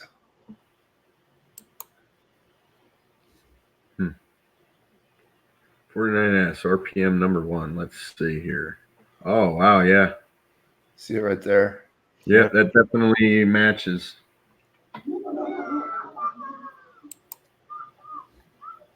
I would not call this one mint state. No. Mm.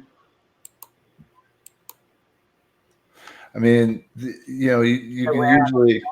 usually want to judge by the tail feathers. You've got good separation between the feathers, but you do have a lot of other surface damage and other stuff going on this. I'm looking for where specifically to decide, but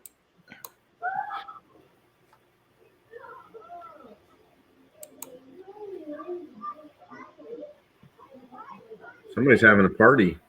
Oh my gosh, I'll mute my mic. Sorry guys, this is my kid. No, it's not that bad.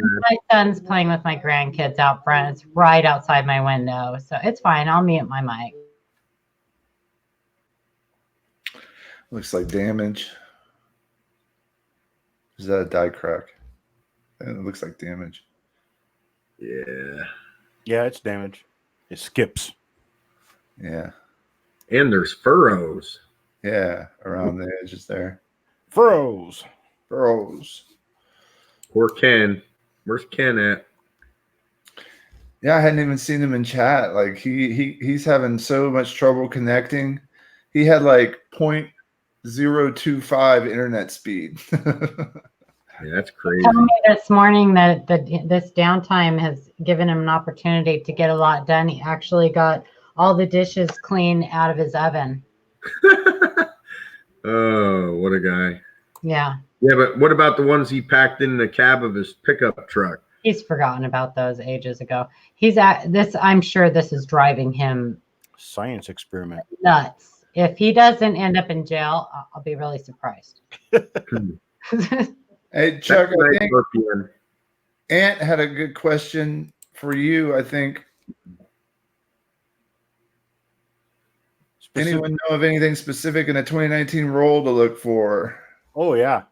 Yes. 2019 Philadelphia has 8 different known double die obverses now.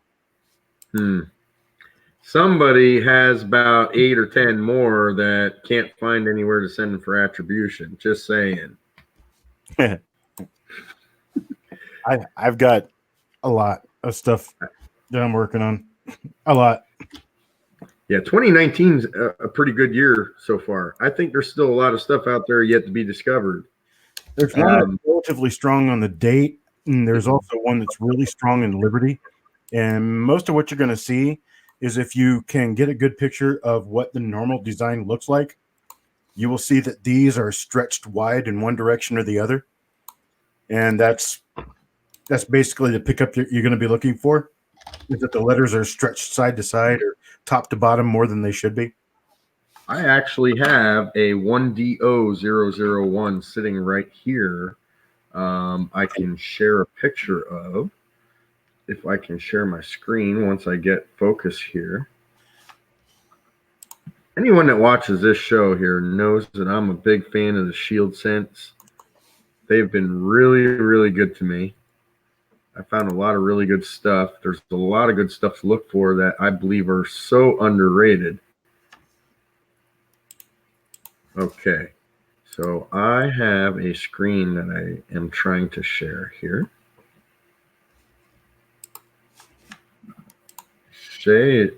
Oh, here we go.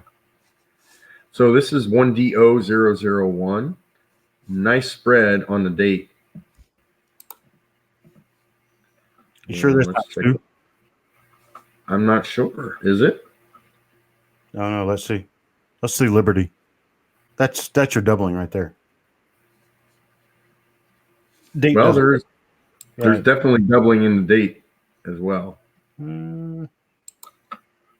So we got extra thickness over here.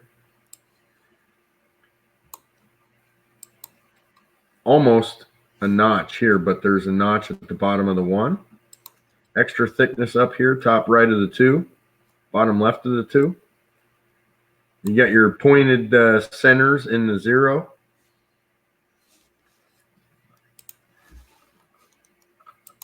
But that is obviously the strong doubling. No double ear though. So there's just one you can find. I've got that one up on my screen now too.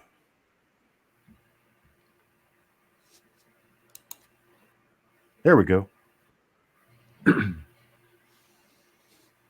There's the RTY. You know what's funny about this is I actually received my coin that I just showed there. That one's going to be for sale, but I have one in my own collection. I actually got it from Cyrus, Washington. So it's from the same batch. So that shows you the markers. But this is the biggest pickup point of the doubling is in the RTY of Liberty. You can see how it's stretched so much over to the left. If you look at where it's shining is about the normal width of the letter. And then where it's in shadow, that's the extra thickness, the doubling. I see that's weird. My camera is blinking, but my screen share is not. How weird is that? And let's see. This is at Copper Coins. There's actually I've got 9 different listed ones now. There's number 6, number 7. Here's number 8. Number 8 has pretty nice doubling in the date. Ooh, that's a nice one. But the Liberty is almost normal. Usually if you got good doubling on one side, you're not going to have good doubling on the other side. And I haven't quite figured that one out yet. But that's what I'm noticing. That's what I'm seeing. But this will show you all the areas that you need to be looking for on these coins. But yeah, 2019 Philadelphia has this. 2019 Denver, I don't know of anything yet. But 2018 Denver has a minor doubled ear that's been viewed and listed by most of the sources. There was also another one recently shown. It was 15 or 16D with a doubled ear. Really? Very similar to the 18. Let's see. This is die number 9. That one has a little bit of doubling in the date as extra thickness. All this over here, that's all extra thickness. All this and all this up here. And you see how the 0 is much thicker on the sides than it is on the top and bottom. That's also doubling. Now, don't pay any attention to the 9 on these. I don't know what they did with the 9. The 9's just wonky weird on all 2019 pennies. I noticed that the day I opened the first roll. I thought, wow, that's cool. Nice double die.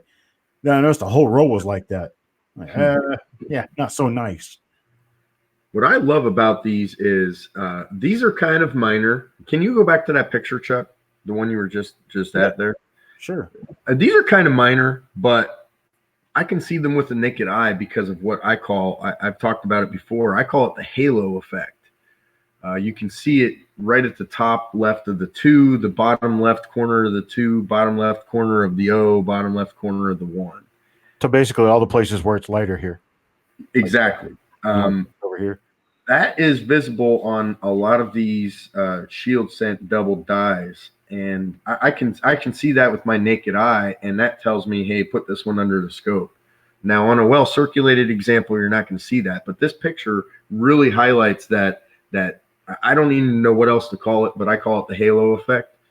And that's helped me find a lot of them with my naked eye.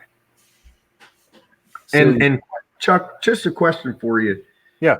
You talked about how when you have doubling on one side, typically we're not seeing it on the other on these moderns. Do you think it's possible that this is maybe a different class? Well, okay, if the mint is actually making dies the way that they say they make. Now, I'm not doing anything with a browser. I don't know why I'm blinking. Okay. If I blink my eyes at the same rate that's blinking, I can't even see. You don't have to worry about it. But I don't know why my video is blinking. I have no idea. But anyhow, if they're making the dies the way that they claim that they're making dies, they're making them with a single squeeze. And a single squeeze, you can't get the effect of doubling that you would get with any of the other classes of doubling. So, for instance, class 4 talks about an offset between hubbings. Class 1 talks about rotation between hubbings. Class 2 talks about distension between hubbings. You don't have a between hubbings on the current way they make dies. So you can't have those classes by definition, which is why I developed class 9 and went to explain class 9 as the squeeze starts to happen and one of the dies is off, it's off plumb. And then what happens as it comes together and it makes pressure, it snaps into place. When it snaps into place, it doubles the lettering. That's why you don't have any notching really at the corners of the lettering, because they're dragged. It's kind of like I'm gonna say, for lack of better way of explaining it, it's like machine doubling into the die, and then the die becomes that dragged appearance, and that's what you end up with in the extra thickness, I would call it, in all of the more modern double dies, everything from 1997 up. We're talking about the double columns and the reverses. There still are a few that show clear notching, right? 2014 number 3 is one of them. In that, well, there's one in 2016 too. That, to my best guess, was a die that was not hubbed properly, and they went back to complete the hubbing. And now they don't have a good way of keeping that doubling from happening. So if they squeeze it twice, they're going to end up with doubling. And that's just, that's my best guess, because there's no way that could happen in a single squeeze. And it doesn't happen often. So it tells me that it was a mistake. It was something about how they were hubbing the die, and they just didn't go back and actually try to correct it. And I think right after I get finished with this, I'm going to take off, and then I'm going to come back. I'm going to go restart my computer and come back and see if that takes care of the video issue. So it seems that I was going to say, if you want to come back, I can wait to ask my question, but it was around the. I just don't want to give anybody a seizure. All right. I'll ask when you come back, and I'll get another coin ready while you're. I stopped screen sharing. Oh, there you go. I'm not screen sharing anymore. So it seems like there's some cloudiness around when exactly single squeeze hubbing was introduced. Well, it was introduced at different times. as was hand punching the mint marks and the mint marks on the master dies. Depends on whether you're talking about proof coins or talking about business strike coins, and then it depends on the different denominations.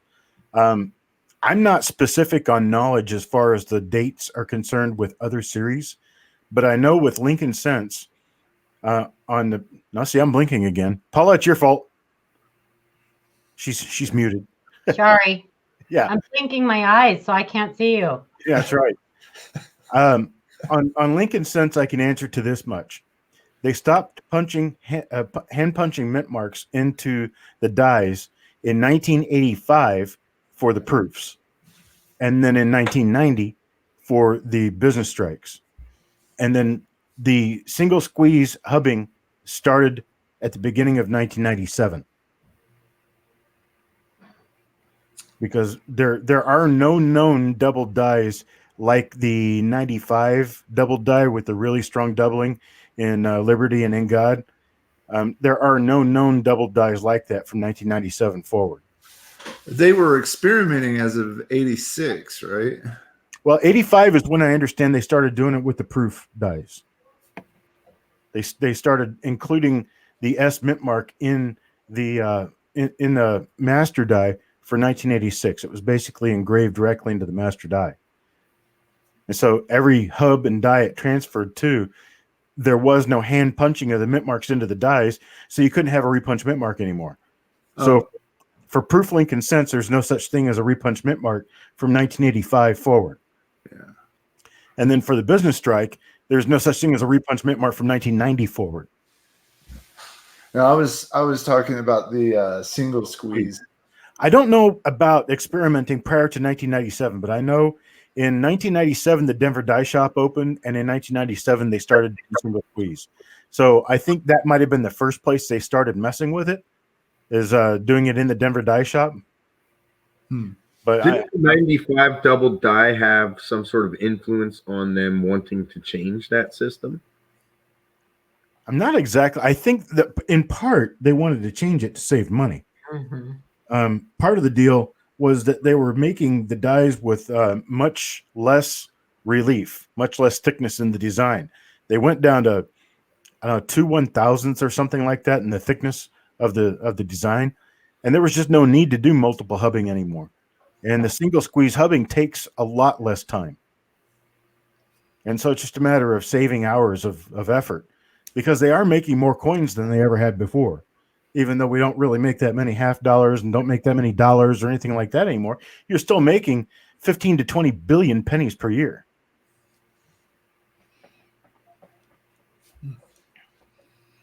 All right. Cool. Good discussion. Thank you. All right. So let me switch. I do have another question ready to go. From Adam C. Good evening, everyone. I cherry-picked this last week out of a nickel roll. It's a gorgeous coin and a very nice RPM.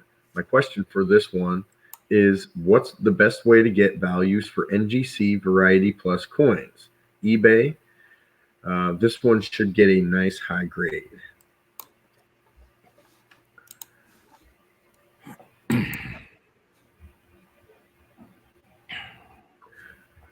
Well, it's a nice looking coin, but I definitely see some scratches on it. Mm-hmm. That gunk on the right-hand side almost looked like mint goop. See, I think Jeffrey Schumar told us that that's just the way those toned. Well, yeah, the silver wartime nickels do get this weird yellow toning to them, but to the right side of Monticello, it looked like there was some sort of goop on it. I could be wrong. It could be the toning. But I get a lot of that out of BU rolls on Lincoln's a lot of times. I don't see that this is cleaned, Trey. No, not cleaned. We're not talking about cleaned. No, Trey said cleaned. Oh, no, it's not cleaned. If it were clean, we wouldn't have any flow lines left. Even through the pictures, I can see the cartwheel luster. Yeah, exactly. My best answer for the second part of that with regard to NGC Variety Plus values First, you have to make sure that they would put this particular die in a Variety Plus holder, which I don't know about nickels, whether or not this would be listed in their Variety Plus. There are a lot of RPMs known for Jefferson wartime nickels. In fact, there are people who study just those, and they've got hundreds of coins. If NGC does recognize it, you're likely to find values for it in the PCGS. What am I trying to say? The coin information site. What was it called? CoinFacts. PCGS CoinFacts. If you go to the 1944 nickels and click on all varieties and look for the variety, specific variety, you're going to have to find it by FS number, because that's all that cherry pickers. The cherry pickers guide stuff is all that PCGS lists. But if it is a cherry picker number and PCGS lists it by cherry picker number, then you can go in and look at the values, the auction values for those in PCGScoinfacts.com. And then you'll be able to look for NGC graded coins that have sold at auction. NGC might also have them included in their website price guide. I'm not sure. I don't think they do, though. I'll have to do a little bit of research. My screen. I think you have to be some sort of member to view their prices, I believe, right? For NGC, I don't think so. I think Stop it. It's snack time. And I just ate the best burger, and oh my gosh, it was so good. My son barbecued hamburgers tonight. Woo! I actually thought about you today, Paula. You did? Kind of like Christopher and Shay did? Well, I was no, not like Christopher and Shay did. It was a little bit different for me. Plantain chips. Yes, exactly. I was at the grocery store and I actually looked for Maduritas for you. You didn't find them? No, they don't have them here. Wah, wah. Too far north.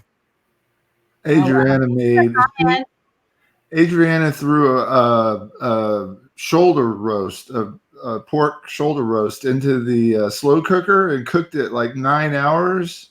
And it just like fell apart. And she made sliders, pork barbecue sliders. Oh, they were good. My mouth is watering right now thinking about it. Didn't you guys get some sauce or something from someone at one point that you hadn't tried yet? Rick. Yeah, we did. Yeah, but we tried it and it was delicious. It was good. Okay. It was wonderful. Yeah, you went off before you ever got a chance to say if you had tried it or not. Oh yeah, Rick Parlett, and then he had some good sauces. Woohoo! All right, I've got the next one up. Also, thanks for trying, Chuck. Keep trying. I'll keep trying. You make a believer out of me. Paula, you want to read this one? Sure. From Adam C. 1. I found a Gem BU 1943 steel cent, which looks to have a triple eyelid. Tripled. This coin does not have a north-south light die crack on the jacket. It does. Huh? It says it does, but this coin does. Oh, does have. Sorry. I'm okay. I'm trying to narrow down the variety, but I'm not seeing the north-south die crack marker on the listed examples. 2, I also have this nice BU 1943S, which looks to have some doubling on E pluribus unum. Also trying to narrow down this one, but die markers are hard to locate. Thanks for your opinion. Love the YouTube stream. Thanks, Adam C. I forgot what I just read. Well, great comprehension retention there. okay, so this one was the 43 steel with tripled eyelid. Oh, tripled eyelid. That's right. Tripled with a D. There it is. Mm-hmm. I don't know about tripled, but Not about tripled, but doubled, yes. Not the same as the one I'm showing here. Hang on a second. Let me keep looking. He didn't happen to mention a die, did he? No. The die number 5 is the closest thing I've got to it. That would be a tripled eyelid. Let me take a look at it and see what the markers show on it. yeah, he said the marker north-south light die crack on the jacket. Let me see if I can find that. Oh, there's the S. Oh, That was a plated. Whoa. Yeah, this Go isn't. back to that other picture. Yeah. Hold on, cowboy. We have to. I think he's saying that he can't find the marker on his coin No. of the die crack on the jacket. No. So you're not going to Oh. find it in that photo. His coin has a marker that he can't find on the list in the example, is what I got out of it. Oh, I thought that was on the second one. No, on the first one. So this coin does have a north-south light die crack on the jacket. I'm trying to narrow it down, but I can't remember the rest of the words on the email. But he's not seeing the north-south die crack on the listed examples. you So- people are horrible. Crack. Can you go back to the pictures? Okay, now just show me a different picture. Let me see a different picture of that coin. So is that the reverse of that coin? So that's the obverse of the coin? Yeah. Reverse? I'm not really seeing anything there that's going to help me. They're really kind of far away. Okay, best I can tell you, we can try a screen share again. I don't know how well that's going to work. Night, Beth. We can try this. Not bad. My screen share won't blink. My camera does. So that looks the closest to what you've got. If you'll take your camera back to his photo that shows the eye. I'm heading that way. There. Adam said it's the die cracks on the left side of the jacket. Well, I don't really show anything. I mean, I show a deep die gouge below the W of we. And then there's a curved, this is a curved die scratch behind the head and some north and south die scratches next to Liberty. And then on the reverse, there's one particular die scratch that was mentioned through the F of. But what I was going to show you is that the doubling on the eyelid looks a lot the same. Yeah. It looks very similar to this. And it's the only die that I've got listed here that shows very similar to that. Because, I mean, there's number 12, doesn't look anything like it. And then here's number 2, 4, 5 has a real heavy tripling down there. And there's 6 and 7, 8, and then die number 9. That's it. This die number 9 is the closest I see. And so if you go to coppercoins.com, go to the advanced die search. Well, I'll just take you there. Let's go back here. Go to coppercoins.com. Go to the die variety search. Type in 1943. He said it doesn't match that one. No die markers match. Well, the die markers don't have to match. The die markers are for helpers. Yeah, you look for the doubling first. Helpers. And you enter that, and then you come up with this. It's a whole list of double die obverses for 1943 Philadelphia. And the thing about, especially with the 1943s, your die markers come and go real quickly. Yeah, a different die stage.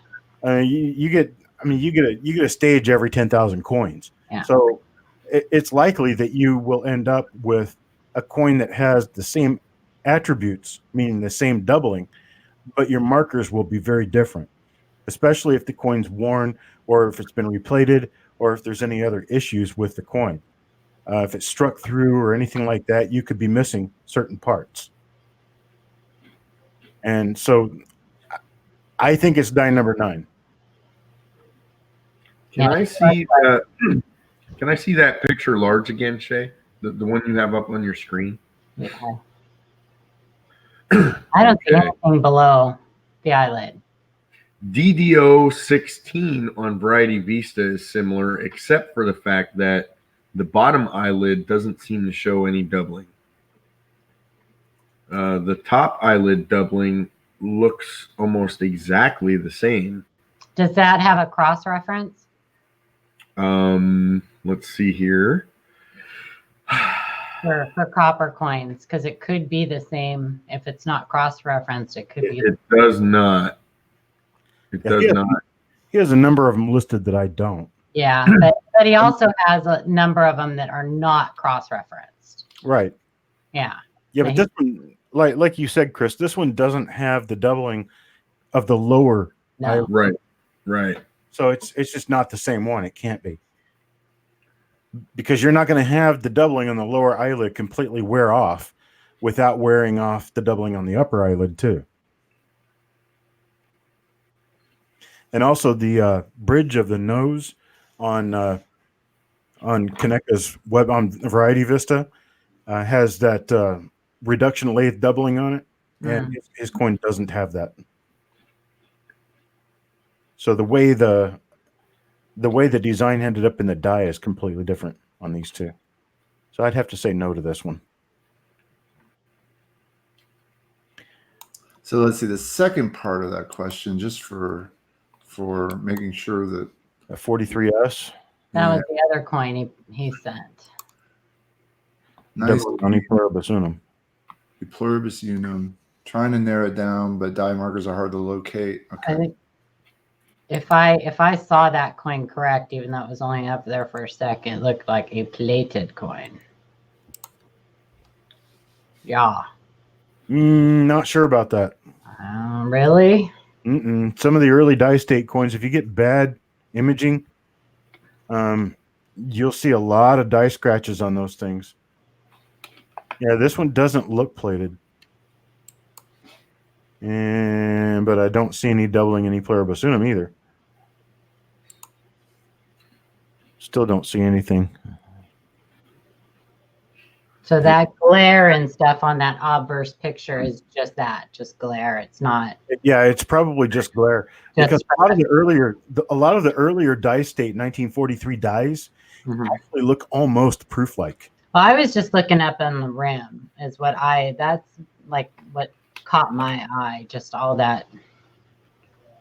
The glitter glare. Sometimes with the overflow on that plating, you'll get that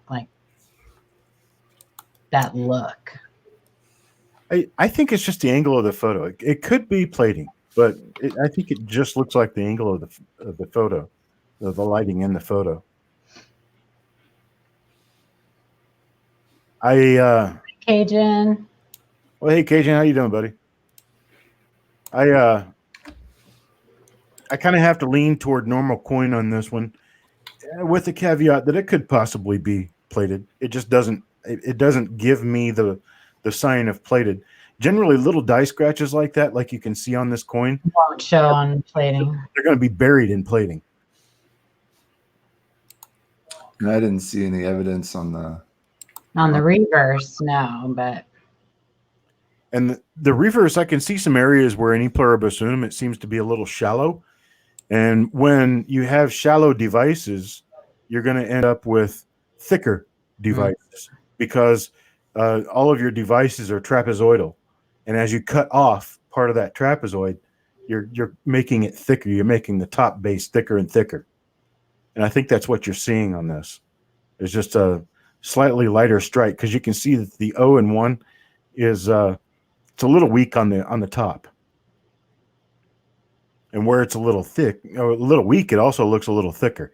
And that's because of the trapezoidal shape, the beveled edges of all the lettering, so that the lettering will release from the die.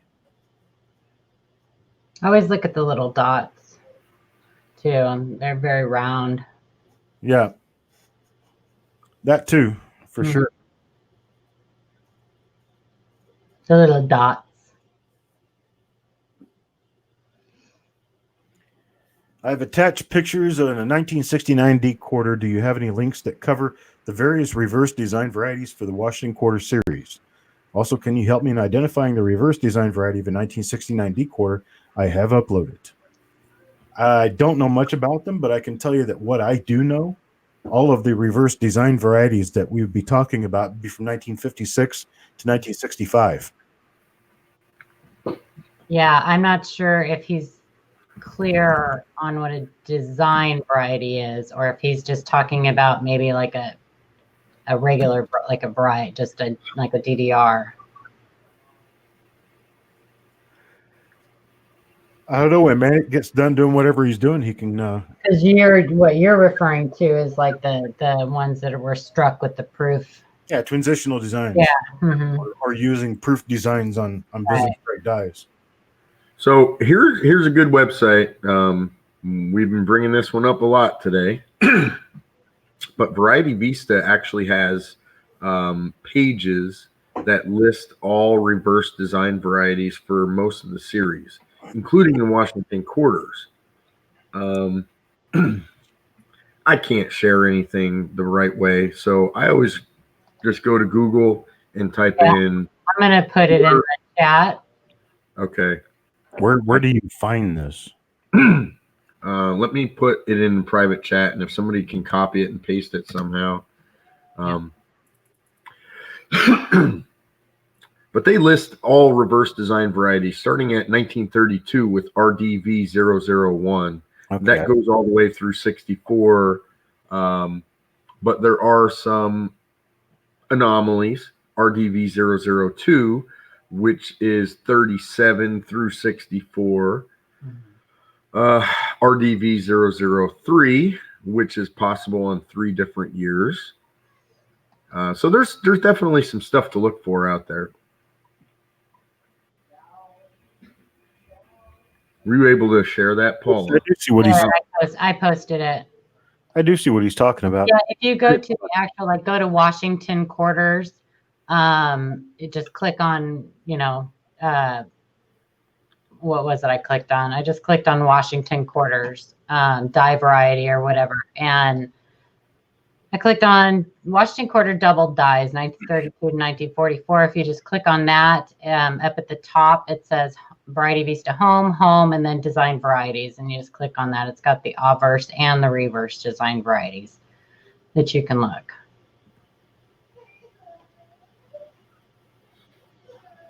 So what year was this again? 69D, I think. Yeah. I'm showing. This is fascinating. I had no idea this existed. There's 1, 2, 3, 4, 5 different reverses for 1969D. They're all extremely similar. But they're normal. Those are the normal ones, right? No, there is. The one that's not normal would be RDV008. Yeah. So the ones that are highlighted with the hyperlinks next to them are typically the varieties that are not normal. But I'm not even seeing that. Let's see. What is the red? What does red mean? That means that it was not supposed to have been created. Okay, I thought blue. Because you can't even click on. You can't click on them to look at them, I guess. But yeah, it says link right next to it. So here's what the colors mean. If you scroll down to the bottom of the page, red means extremely rare, blue equals rare, okay, I see. Scarce. Gotcha. I see it right now. Yep. Yeah. So yeah. But any with the links next to them, those are the ones that really are the varieties to look for. They're not normal. I see what you're talking about now, link. But yeah, I only see the one for 69D that's not normal. That's kind of what I'm seeing too. Well, not common. Yeah. The red one is extremely rare. But why does that look like it's the photo they have is a proof? Well, because think about 92 to 99, 2000. Those are reverse dies. Yeah. It's a proof. Okay, I gotcha. Yeah. Proof reverse. Yours is going to be RDV7. Yeah. It's RDV7. Which is normal. Yeah. Can you go back to the picture that shows the arrowheads?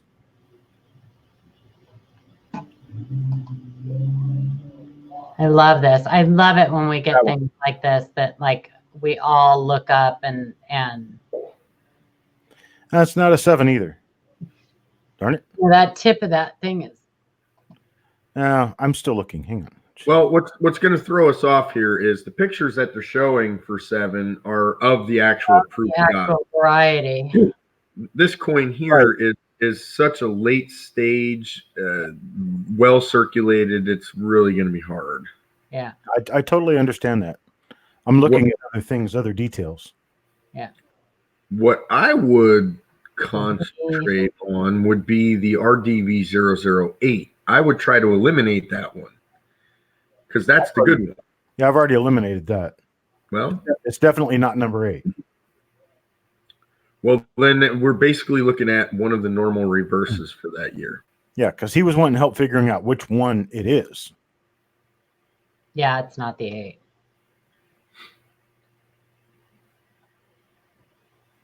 I'm still looking.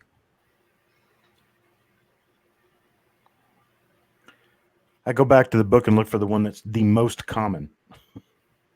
So likely that one. Can we? Looks like maybe 4. It's got the master die doubling on Q. It looks like a Type G reverse.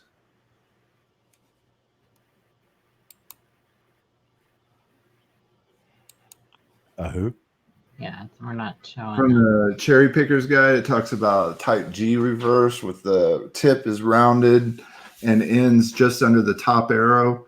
And the Q has the master die doubling inside of the letter there. That's pretty common. I think the master doubling that he's talking about would be the upper half of the Q, not the lower half. This right here. That would be RDV 6, right? And 7. And or actually 7 has it on the bottom of the Q as well. No, that's just I think that's just a shine. It's just a reflection. Well, I do find it there all the time. I was actually looking at the shape of the feather, or the shape of the leaves around the arrowheads. Yeah, this. Right. Yeah, that's what I was looking at. Yeah. The RDV 8, if you look on Variety Vista, the one below the arrowheads has a rounded tip. That one.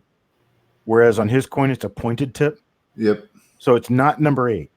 And you look at number 7, and number 7 has a very blunt leaf top to the one next to the arrows. And this one's not quite so blunt. So I move up to 6. And 6, the one below is relatively sharp. And the one above has that same shape because it's concave on the right side and convex on the left side. That right there is curled in, and then the other side is curled out.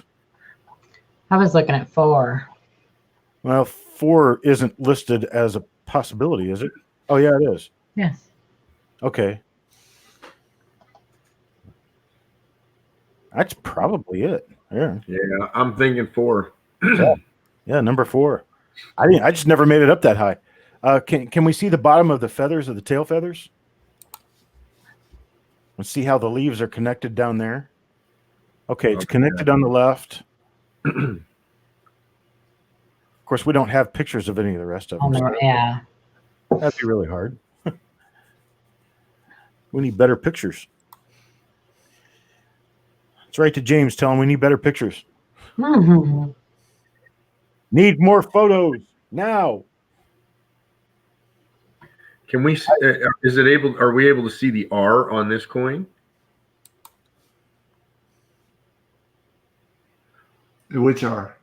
Right at the end of dollar. That's one in dollar. But we're not going to be able to differentiate that from anything on Variety Vista except number 9, and that's not even the right.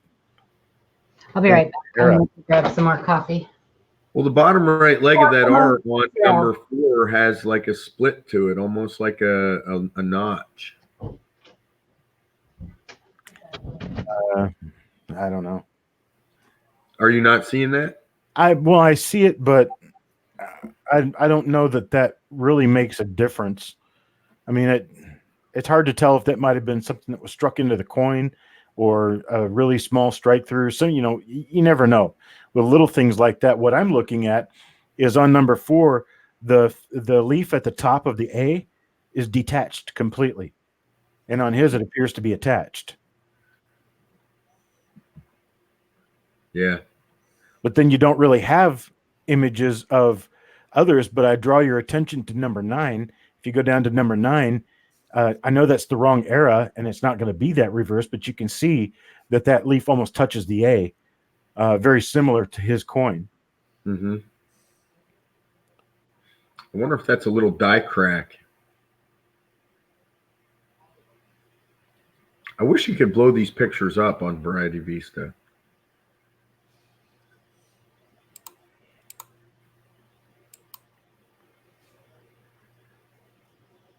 He should have put that the bicentennial reverse is available in 75 proof sets.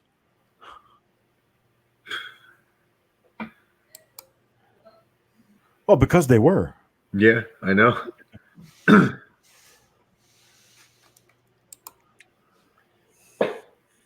Don't know. I'm going to go with number 4 or number 6 as the best match. There are quite a few people out there that don't know that there really was no quarter ever made with the date of 1975 on it. You're right.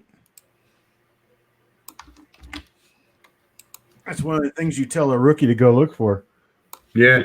Go back in the stockroom, get a box out, see if you can find a 75 quarter for me to fill my book. Okay. Send him on a wild goose chase for hours.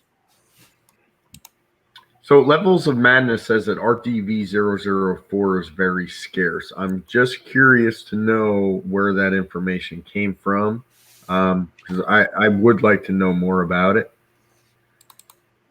Yeah, if he's got a better source than Variety Vista, I'd love to see it, because I didn't even know as much as James does about this. But that doesn't surprise me at all, because I don't study quarters. Cherry Pickers has a good layout of all the different reverse types. I was able to glean quite a bit of good information from there. So what was the conclusion? I saw somebody said that RDV4 was scarce. It's not showing that it's scarce. No, it isn't showing here. It shows here as being common. Yeah, not for the 69D. It's not.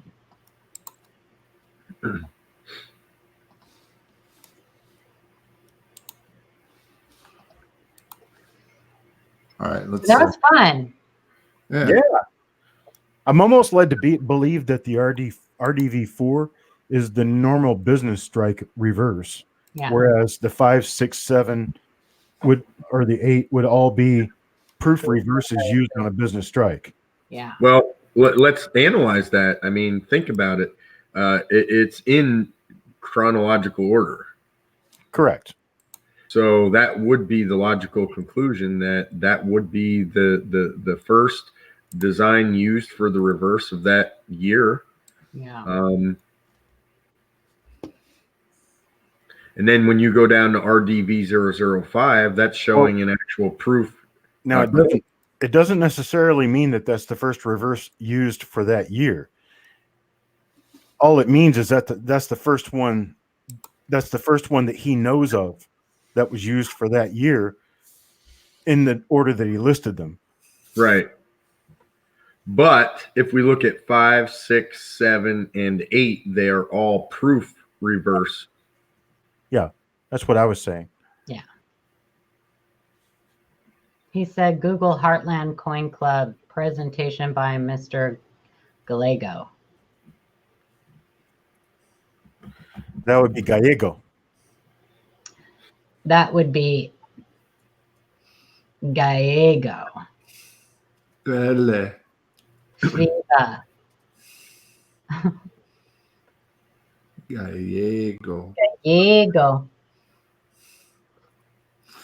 All right, I have the next one. Do we want to continue talking about that or move on? I think we need to move on. Move along. I would like to just add that when you post that in all YouTube. these different reverses, This is what numismatics is all about. This is what the study of coins and the different varieties and design changes and all the details that you can learn about all these different coins. This is what it's all about right here. So It's a continuous process. Learn, study, share. We'd love to hear it. Holy moly. Process. Nobody ever knows everything except Ken Potter. No, this guy has an impressive 51-page presentation on the reverse design styles of of the different quarters, the Washington quarters. Wow. I posted the link in the private chat. You guys I can't get over to the YouTube chat. Well, I'm looking at it right now, and it is very nice. That's very impressive. That's my If clip. it's accurate, it's probably the best study ever. Cool. I got to stop screen sharing or I'm going to start getting epileptic or something. So Dr. Wiles, James Wiles also had a presentation, 2003 Baltimore website is, and there's nothing there. No, I'm going to take off and come back. Okay, bye. Okay, bye. I'm going to restart my computer. It'll take me a little while. All right. I'll look for you. Yeah, it does say it does say on this this study here, this PDF, that the 69D is rare to have the RDV004. I'm not really sure, where this guy got his information. I didn't scroll down all the way to the bottom to read, where he got the information from, but I'd like to cross-reference that with cherry pickers and variety V. Yeah, I'd like to get more. I'd like to look into that more.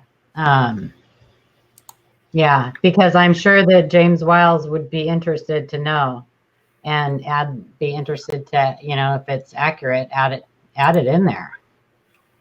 So yeah, Adam, the thing we got to remember, and this will be my last comment about it. Sorry, Shay, I know you want to move on. And whatever we find on the internet, you gotta sometimes take with a grain of salt. That presentation is very, very nice looking. It looks like a lot of work went into it. Just does not necessarily mean that it's 100% accurate. So you just got to keep that in mind. That's why I always use multiple sources to get my information. He said that Dr. Wiles' presentation also says the same thing. Still looking for it. But he's not listing it as rare on his website. So maybe that's has strange. not updated it. Yeah. Yeah, I mean, all this information is constantly evolving. I mean, you could be right today and wrong tomorrow based on new information that's come to light, I don't think that I don't like that layout. There we go. It's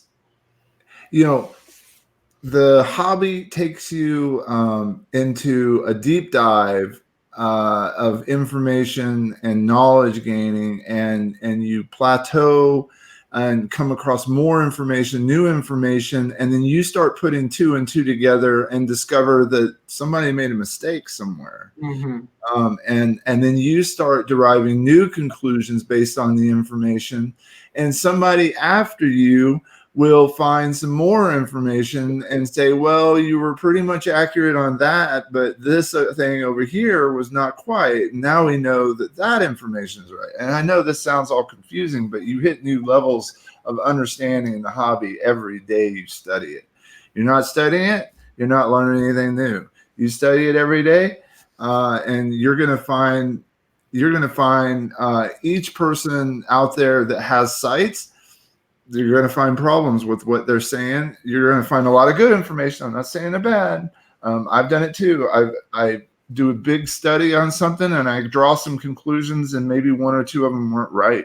Yeah. And later I look back at it and I'm like, oh my gosh, now I know that this is that way, and so it's evolving. Just go with it, go with the flow, keep learning. Remember that nothing is probably ever that way for always. I mean, I wouldn't fight battles unless I worked for the Mint and knew exactly what happened all the last 40, 50 years because I was there. Then I might be able to fight some battles. Except when you know that there are things that are not possible. Yeah. Because there just are some things that are just not possible. You know, I apply real life concepts to how I learn with this hobby. Right? Blinky's back. Yeah, Blinky's back. He's still blinking, but his screen's not. The screen's clear. I You wonder know, if I. as Oh, there it is humans, again. as humans, Why did you evolve have to say it? smarter. It's murder. I don't know what's going on. Shay, help me. Yeah, you got refresh rate issues somewhere. You got Should I be buffering more? you got two devices that are at different refresh rates. Maybe. Huh? I don't know what to tell you. You were saying, Chris? The poltergeist. Yeah, max headroom. I love that. No, I'm just trying to say that, you know, it was kind of off of your point, Shay, that as we grow and learn and become smarter, we figure things out and maybe realize that some of the stuff we thought was true may not be true anymore. And that same thing goes with life in general. I mean, you know, technology is always improving. We're always finding better ways to do things and smarter ways to do things because we as human beings are evolving and we're becoming smarter. I'd like to think so. Some of us are becoming dumber, but so that it just happens. It's the evolution of all things, I think, not just the coin hobby or whatever. Manufacturing in general, you know, everything changes over time and it's supposed to become more efficient and more accurate. So that's all I wanted to say, really. That thing about thinking you knew everything and then finding out you didn't, it sounds a lot like a teenager. They Indeed. figure it out eventually. Indeed. My teenager knows everything. Yeah, well, I did too. So But we're all, you know, we're always learning until the day we die. We are always learning. hope so. I And our hope thoughts are changing. Our ideas are changing. All right, next coin from Adam C. Looks like I have a DDR on this 1944S. It looks like doubling on CE and cent. that would be interesting. Mhm. Do we have a better picture? Yeah, let me see. There we go. That's machine doubling, buddy. That is machine doubling. Yeah. More machine doubling. Well, no, that's just lighting. Die deterioration. No, it's just lighting. Lighting. Lighting. Yep, it's just the lighting. Light bouncing off of it in different ways. If you go back to the C, look how I'm going to call it the raised and the lowered. The raised letter has a curved corner. The lower letter has a sharper corner. Well, that tells me because they're not the same shape, they're not the same size, they don't come out at the same angles. That's telling me that that's machine doubling. Because if it were hub doubling and they would look the same, they would just be off kilter from one another. And this is I meant for that to be filled, dang it. And I'll tell you that this is the new collector's nemesis. Yeah. This and die deterioration. That's the proper size, and you'll notice that with the shelf there, it makes up. I mean, the sum of all of it is just the normal size of the C. Yes. If you took a Sharpie and filled that in, it would be the normal C. It's taken away from the size of the device. Where doubling would add true hub doubling would add to it. Unless it's an in-use design. Unless it's an in-use design. Don't start on that, Christopher. If you come over, to me, I can show you a shared screen. What? So I've got a shared screen that shows this. This is a 1942 reverse. And you can see relatively similar to what he's looking for, except that this shows doubling in many more areas. This is actually a hub double die. And you can see right down here, you can see how that is a notch right there. That's showing you that that's true hub doubling. This looks very similar to yours, but it's different because this ends right here and it comes into a notch. And then there's a few different dies listed for this particular issue. Here's another different one.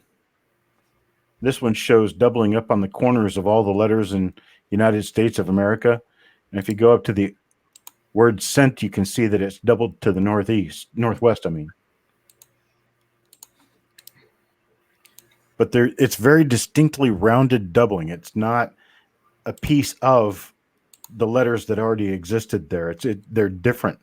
It's really hard to describe. It has not changed the size or the thickness of the normal device. It is just added. It hasn't taken anything away from the normal device. Yes, this illustrates it really well because you can see on the bottom of the E, you can see where there's doubling at the bottom of the E. But if you were to draw a line around all of this, that would be way too thick. Yeah. Whereas this is normal right here. So this has to be something different. So that's showing you, okay, well, this has to be the doubling because this is normal. Yeah. Uh-oh. Uh-oh. What? I'm still blinking. I know that. That's okay. I don't even see it anymore. People aren't even looking at me anymore. It doesn't matter. They're probably looking at my zombies. It's a distraction. I could probably make like animals, like. Hey, it's Ken Peavy's dinosaur mask. Hello.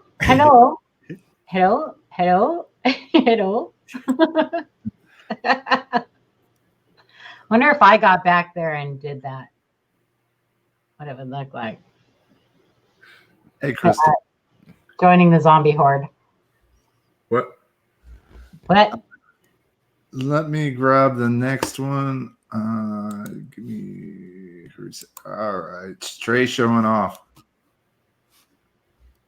Oh, really? He's throwing it in my face. I love this coin. He's actually getting this from Bill Fiva. From Trey, birthday boy, should be in bed right now. I am getting this coin November 2nd at the Coin Club meeting for Mr. Fiva. 1877 MS 63 proof like seated quarter. He thought it was struck with proof dies since the date was flat instead of rounded like on business strikes. Let's check it out. Gorgeous. Very nice coin. It's a Chinese counterfeit. Yeah, right. Yeah, can I buy it cheap? That's right. Like Take it out of the holder and slide a magnet down the face of it just to be. Stop. So I have to share with you guys something funny. This is how our little Trey thinks. He messages me the other day and says, "Do you think NGC holders are waterproof?" And the reason he asked me that was because he had read the article about how this man had lost his entire collection, or thought he had lost his entire collection. His home burned down in the Paradise Fire, Paradise, California. Yeah. So when he went back, he was able to find his safe, and most of his collection was okay, but everything that was in plastic or whatever, the plastic had melted and stuff like that. So NGC and I guess some other donors had offered to conserve and reholder all of his coins for him. So long story short, Trey says, "Do you think NGC holders are waterproof?" I said, "I don't know."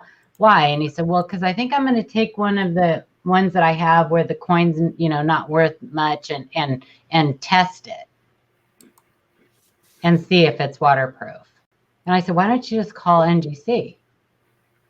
But he would rather test it. Now, to me, I was like, don't even talk to me about this anymore, because that's just wrong, because you're going to ruin a perfectly good coin.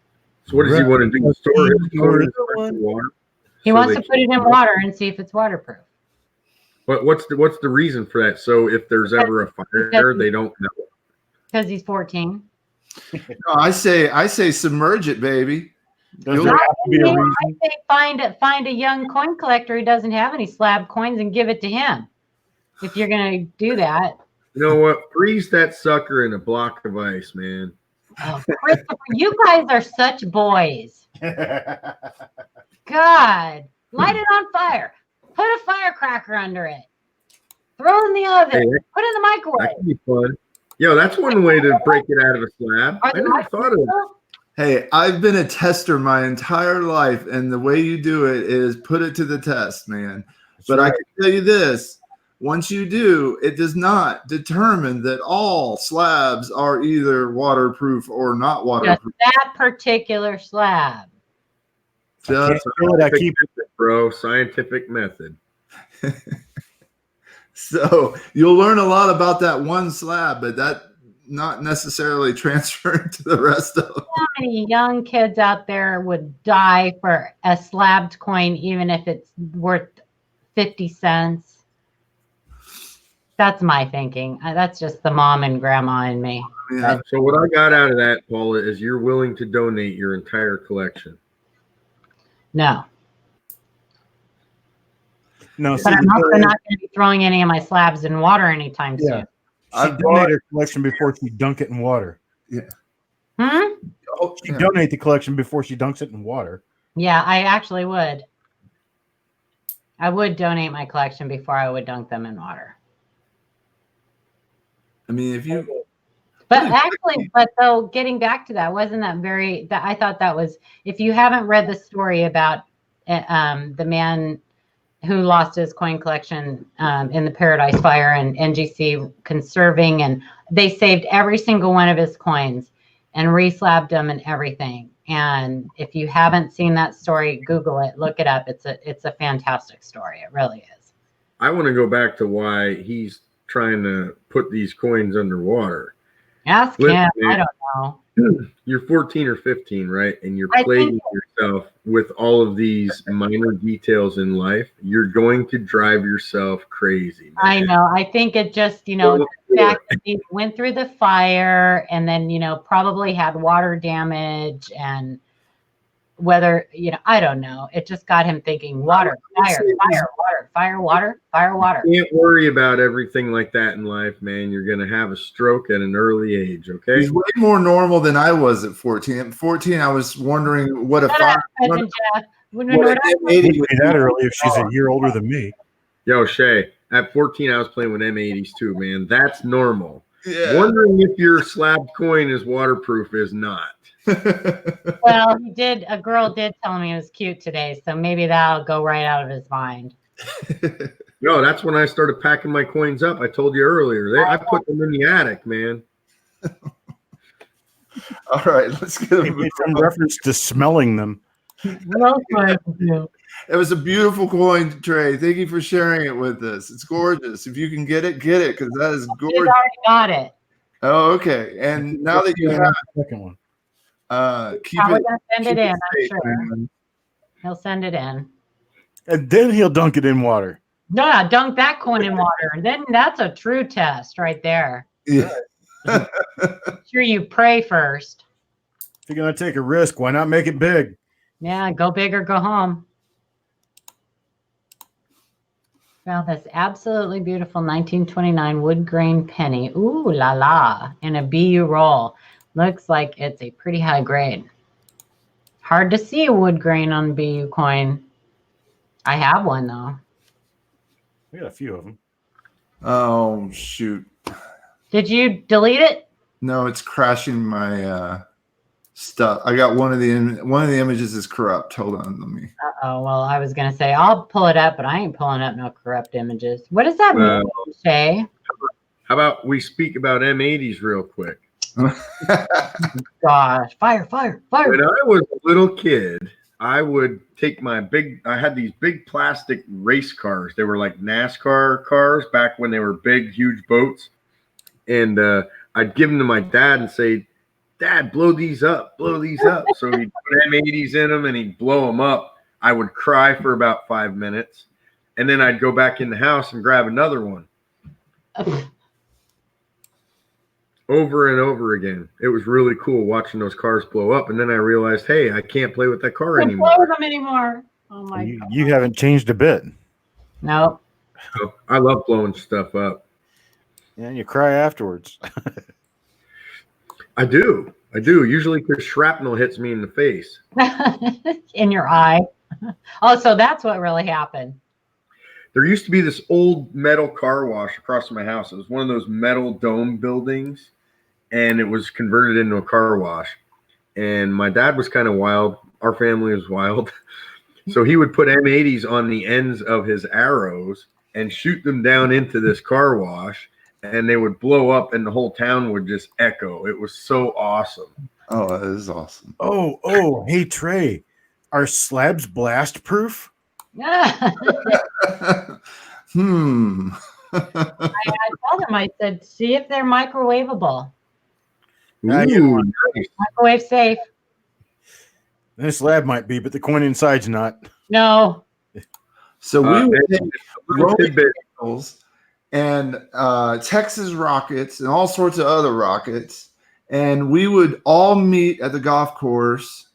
I think the statute of limitations has run out. Yeah. All right. So we would meet at the golf course with satchels and bags and sacks full of fireworks, and we would break off into teams of 10. And half of us would run down one direction, and we'd be given like a 5-minute head start. And then we would meet somewhere on the course and have an all-out battle of shooting each other with Roman candles and Texas rockets. We had PVC tubes that we would shoot the rockets out at each other. That sounds like a lot of fun. You'll put your eye out. That's how boys play. Yeah. So, Dudes will be dudes. yeah. Went around my neighborhood popping tires. Someone hit my shoe, and my shoe blew in half. It was awesome. Oh my Now you God. have a club foot. Yep. But Saved my foot, though. That was sure. All right. Let's see. No, that's not what caused Paradise Fire. Oh, wait. No. fire was a horrible fire last year, Matthew. It actually, there is no Paradise, California anymore. The entire city of Paradise, California burned to the ground. Yeah. Killed like 80-something people. Yeah. There's Some lots of them of were still in their cars driving, trying to get out of it. It was horrible. Horrible tragedy. On that note, not to dismiss it, but No, I know. Well, I'm like Debbie Downer now. so I did finally get those coins. I got 2 of the pictures were not corrupt, and I was able to open them without crashing. So let me get those up here. So this is, he thinks this is a DDR. Is that what it is? No, what is it? No. It's beautiful 29 wood green penny and B roll. Looks like it's pretty high grade, he said. So. Gosh, does that look like a fingerprint on the bottom of that coin down there? No. The bottom right? No. I don't No, think so. okay. Kind of goes in, I mean, it's got the same texture and some looks kind of like cross hatching. That's weird. It's a little strange by that image. Mm-hmm. The coin appears on the obverse to have had some sort of chemical treatment. Mm-hmm. Just a wrong color. Yeah, something doesn't look right on that. It's not BU by any stretch of the imagination. It could be uncirculated, but it's not BU. BU is brilliant uncirculated. That obverse is not brilliant. Could that possibly have been a roll ender? No, it appears actually the obverse looks like it's been chemically treated. Is that why you have so much shine in different areas? I mean, it looks like. Well, it's why the dark areas look so dark, and probably why he had trouble with the lighting getting it to photograph. So it's this area. Do you think it was cleaned on top of it or something? No, well, the cleaning would have to be something that was like polished or something to that effect with a chemical like Dipped or something.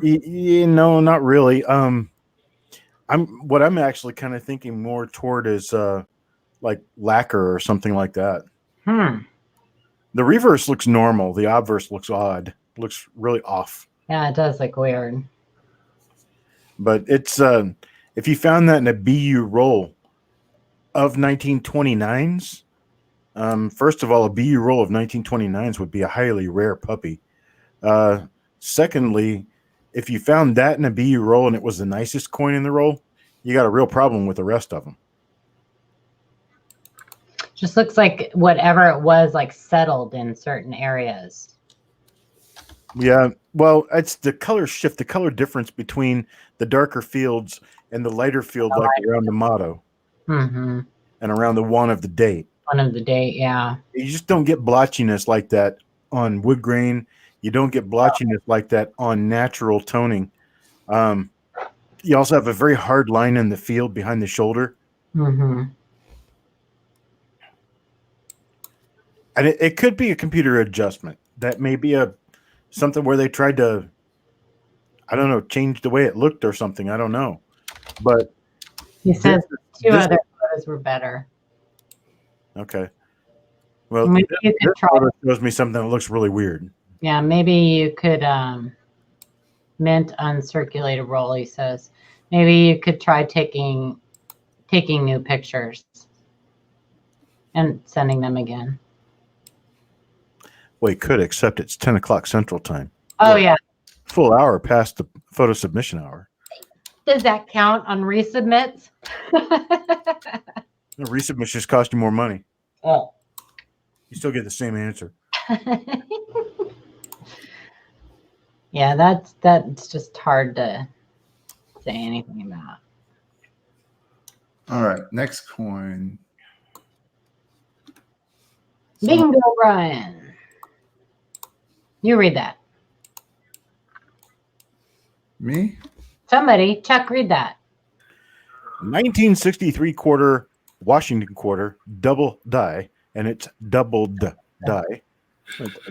I know it's not the whole coin, and we'll try to find the rest of the pictures, but since I'm at work and still wanted to get this one in to see what you think and what DDO number it would be based off the images, do you think it's a true DDO or MD?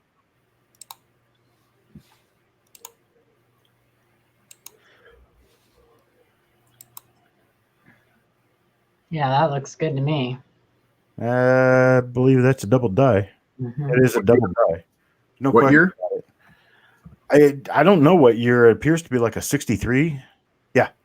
Mm-hmm. I don't know how I did that, but yeah. The top left corner of the T, R, U all have notching. So that tells me definitely that it's a double die. Should be the bottom right and top left corners of all the letters. Yeah. Can I see trust? Beginning of trust, please. Oh, look at that U. Hold it. That R. Hold it. That looks like DDO 00. Oh boy, hold on. It's going to be one of the mint set double dies, I think. It looks like 001. Yeah, that's a mint set double Is that die. a triple? Is it tripled? Let's find out. Can be found in mint sets, FS 101. Yeah, they're kind of common. And I don't think it's tripled. Okay. No. There should be a strong notch at the bottom leg of the R. I don't think we looked at the bottom leg of the R. We were looking at the tops. Should be a real strong notch down there.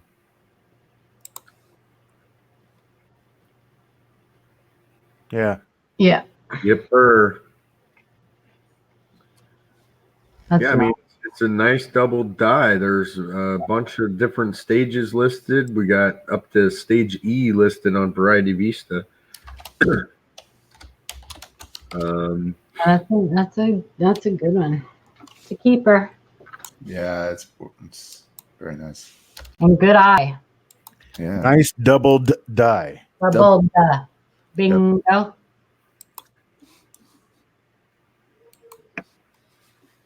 Who's that? Bingo Brian? Bingo Brian. Yeah, Bingo Brian. Guess what, buddy? Bingo. And Bingo was his name. Oh, Speaking of bingo, I'll be playing bingo at Foxwoods in Connecticut in a couple weeks. jealous. I love Bingo. Yep, it's a big, nice big game. I'll also be on The Price is Right. Are you going to be on it, or are you going to be just? Well, I'm going to be. I mean, nobody knows if they're going to be on it, but I'm going to be in the crowd 2 days in a row, so I have a good chance. They do that at my casino up here too. They have The Price is Right comes every once in a while. Christopher Rhodes, What? you're the next contestant on The Price is Right. You know what? My wife. Calm down. I just want to say hi to all the Coin Geeks everywhere. Stage. You ever see those people that go crazy and they're like, "Ah, I'm going to do that." Oh, heck yeah. You need to get a sign. And, I like that. What was that show where they dressed up? Let's make a deal. Like Yeah. to say hi to anybody in your family? Yeah, I'd like to say hi to the Coin Geeks everywhere. Yeah, right? Say hi to the Coin Q&A. I'm going to say hi to Jeffrey Schumacher because I just can't quit him. But according to Chuck, you have to say, sup, Sup, man? sup. Sup, bro? Yeah, Dude. when I said stage E, that is a die stage. Yes, there's A through E listed there on that website. And Levels of Madness, Foxwoods Casino reminds me of driving up to the Crystal Palace in the Wizard of Oz. It's in the middle of nowhere in Connecticut on like Indian land, and it's just this gigantic, huge thing. It's crazy. Check it out. I don't know what day I'm going to be on yet. Did you say it's I was on Foxwoods? Ellen once. I danced on Ellen's show once. I thought you were going to go a different direction with that when you said I danced.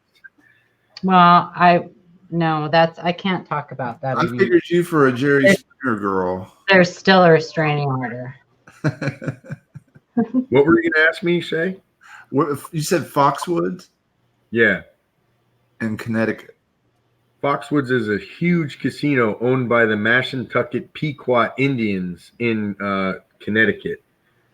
And it's amazing. Actually, it was created based on bingo. It started as a little tiny shack in the middle of nowhere, and they did bingo games, and it just turned into this gigantic casino. There's 4 hotels attached That's to how it. ours was too, Chris. That's so funny.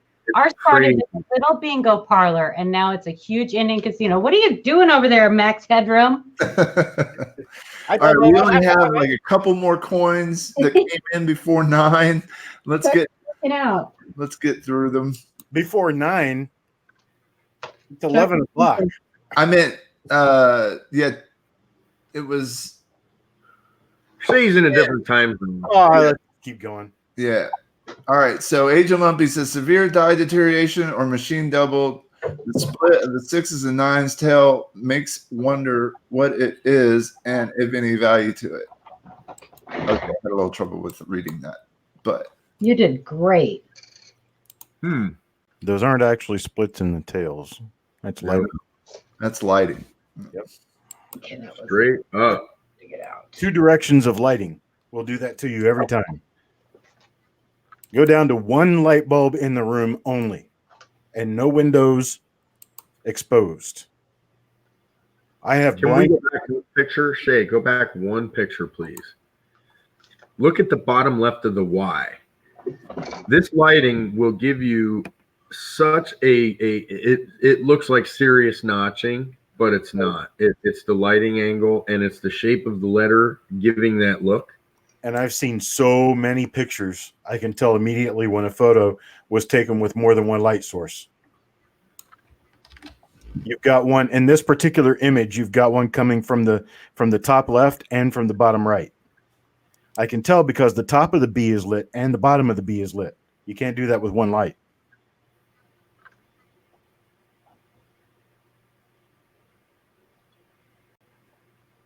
So I even go so far as to use drapes in my office that don't let light through.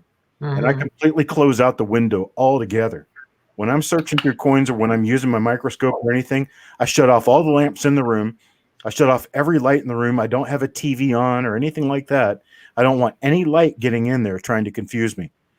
And that's exactly what this is. And that's part of the reason why a lot of your digital microscopes are not good for coins, because they have ring lighting in them.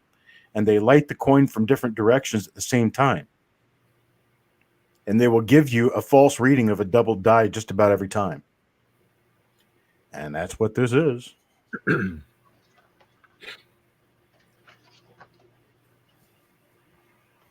Yeah, when people first get their microscopes, everything they look at is going to look like it has doubling because of the lighting. Until you get that adjusted and get the lighting correct. I found the key to that is to turn the light level way down. Yeah. Scope. If you have the light level way up, if you're able to adjust it, I have 2 different scopes, and both of mine I can adjust the lighting level. If you have it turned up real high, you're going to get all kinds of weird stuff just like this. Turn it down, nice soft light. It does work pretty well. Bill 457 said he sent a picture in last week. I didn't see. Yeah, we started the show off with it. It was the second. Oh. Bill. Oh, okay. He missed it. Go back and watch it. All right, so I do want to say that, you know, I am using the light control on my USB microscope all the time. I'm turning it off. I'm turning it back on. I'm lowering the level. Before I think anything is a double die, I turn that light off and use one light source, just like Chuck was saying, to confirm my eyes are not seeing something they shouldn't be seeing. So. Oh no, Chuck, I was worried about you there for a second. Don't you point that finger at me. It's my Halloween decorations. Shush. I got my zombie thing going. You that's a good one.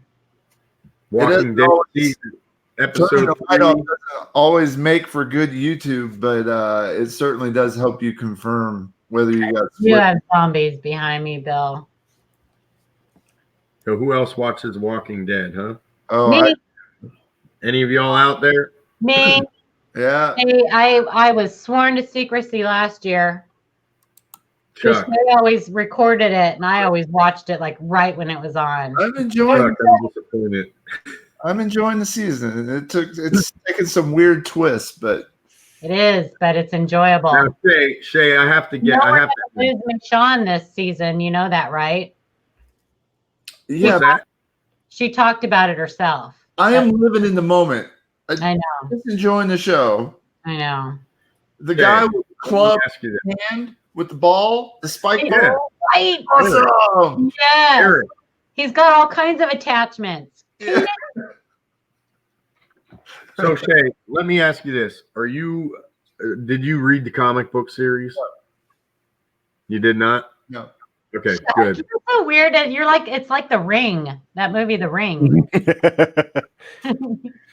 Oh.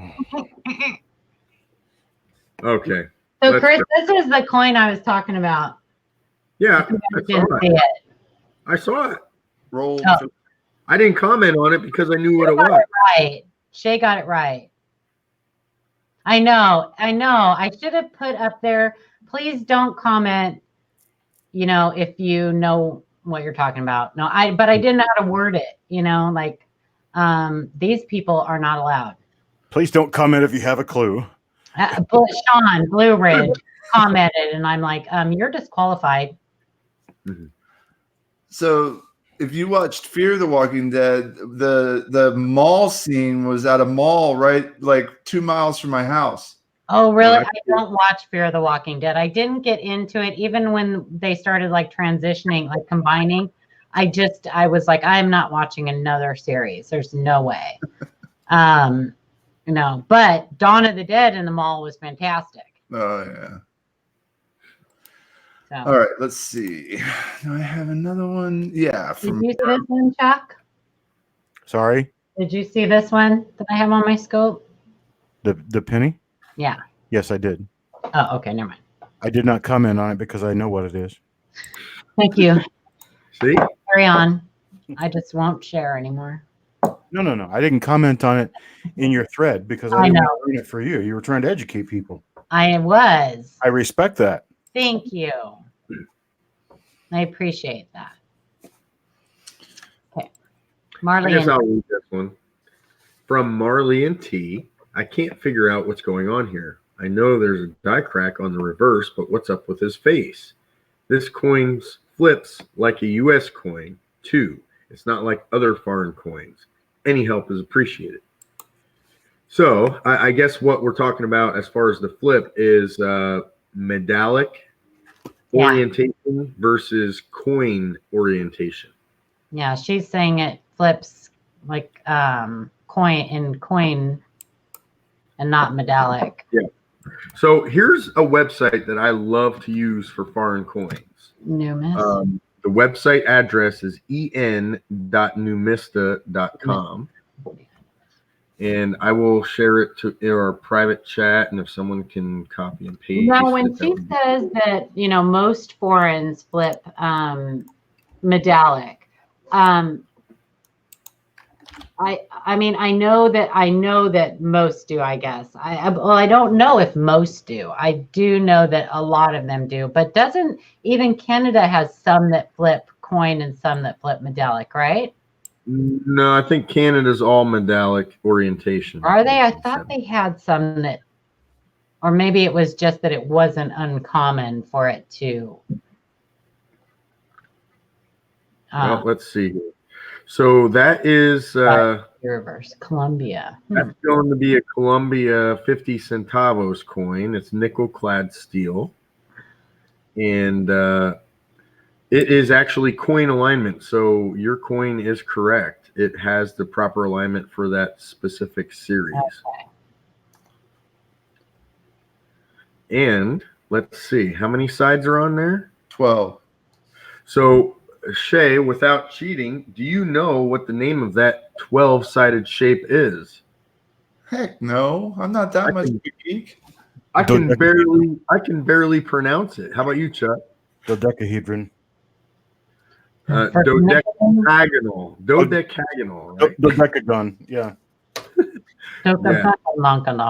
That's crazy. He's so smart. And if it was 14 sides, it would be a tetradecagon. It's an I don't know a gun. I will actually Did you say a gun? check for this specific coin in the private chat. I need help, guys. Sorry. Got it. But yeah, Bill 457 says, see this symbol, and it's two arrows pointing up. That shows you the orientation of the coin. The left arrow is the obverse. The right arrow is the reverse. So both arrows pointing up is medallic orientation. And Canada's coin, U.S. coins, on the other hand, have coin orientation, coin alignment. One side's up, and when that side's up, the other side is opposite. Here you go. Thank you, Bill. What is that in? Is that in like a first day cover? That's a really nice looking coin. It is. It kind of looks like something CJ would have 3D printed. That's very cool. I see a stamp there, so it's telling me it's like some sort of like maybe a first day cover type thing with the cutout of the shape of the country. Kind of neat. I like stuff like that. Really cool. Please look at his face. Please look. Well, he's ugly. What are we looking at? I don't know, but it says, please look at it. Hey, we're looking at Francisco de Paula Santander. That's my uncle. We don't look a thing alike, though. Well, I do. That's my bank. I do kind of have a pointy nose like that. So Wow, we could be related. ugly. But that's kind of interesting. Holy flesh-eating bacteria, Batman. What? His hair, I mean, his head. Look, Yeah. he's got like big pits in his skin everywhere. Uh-oh. So Chuck's going to be Max Oh my Headroom for Halloween. God. The problem is, most of the younger generation has no idea what Max They Headroom is. don't, but they still think it's funny. Yeah, well, Yeah. Max Headroom was funny. Yeah. Well, I'm barely old enough to know who he is. It's about as far back as I can remember. We won't get into the history of Max Headroom.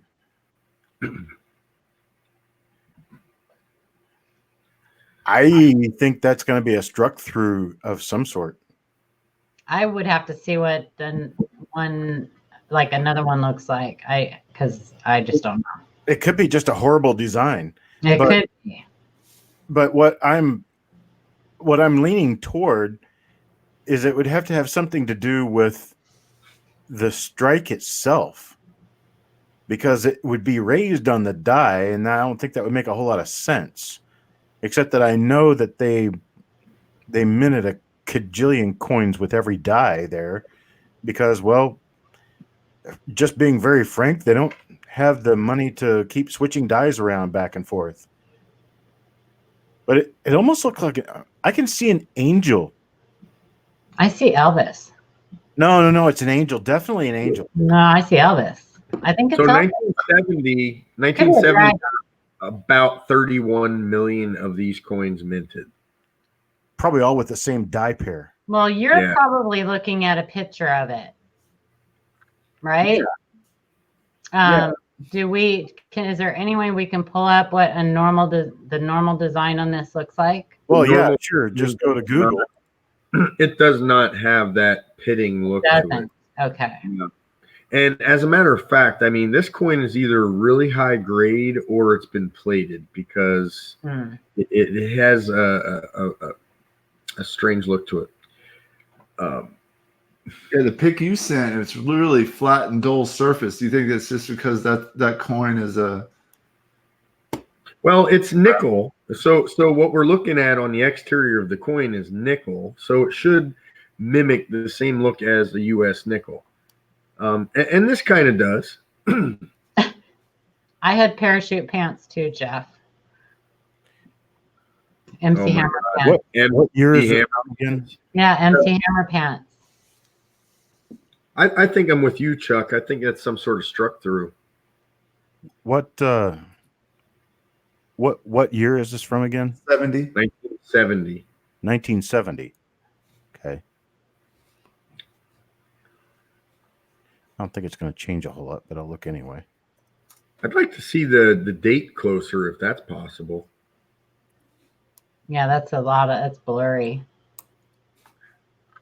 There's a lot of glare on these pictures. It's really hard to see anything. I take back my comment about it possibly being plated based on this picture, because I see cartwheel luster here. Yeah. Can't get any closer on that right there on that picture? Nah. Because that It's all pixelated. normally almost looks like it's changed on that picture, but it's very pixelated. Yeah.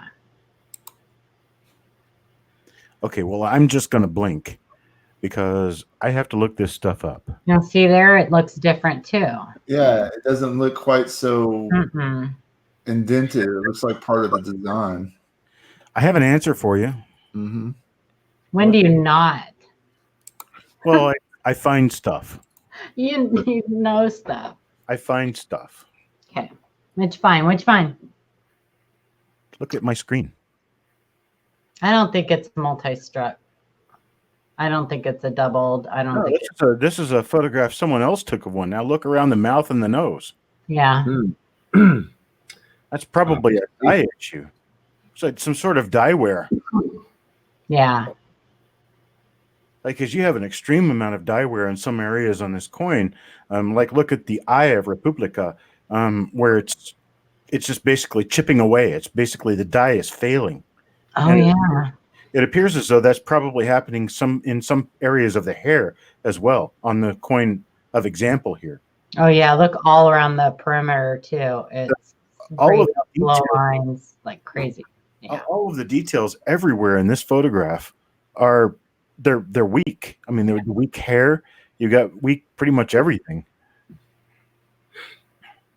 But you still have that big area on the cheek or whatever it's called. Yeah, I don't even know what you would call that. What? This is the profile. Yeah.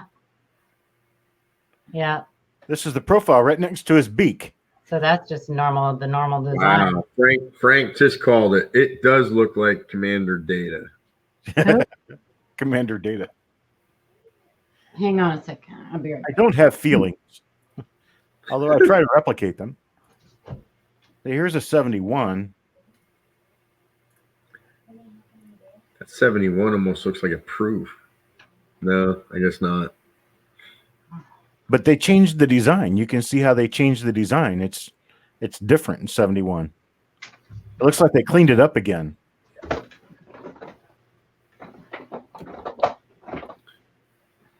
Oh my gosh, that's really different, huh? Yeah, you can see it right there. You can see how the bottom of the bust is totally different between these two. Oh yeah. According to Numista, the design was the same from 1970 through 1978. Sure don't look the same. 79, 80, and 82 had a slightly different design. Don't really know what it was. Good.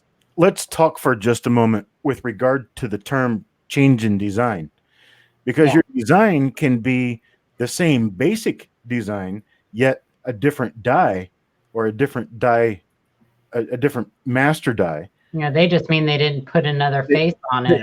That means that exactly. That's what it means, that the design is basically the same, but these are obviously two different cuts. Yeah, look at the back of his head. I mean, his nose has gotten smaller and not as beakish. Yeah. the little cross things on the bottom next to his neck, they're at different levels between the two coins. Well, there are actually date varieties known too. It looks almost like a large date, small date type thing. Yeah. Well, look at the 71, then look at the 70. Yeah. Yep. Very different date sizes.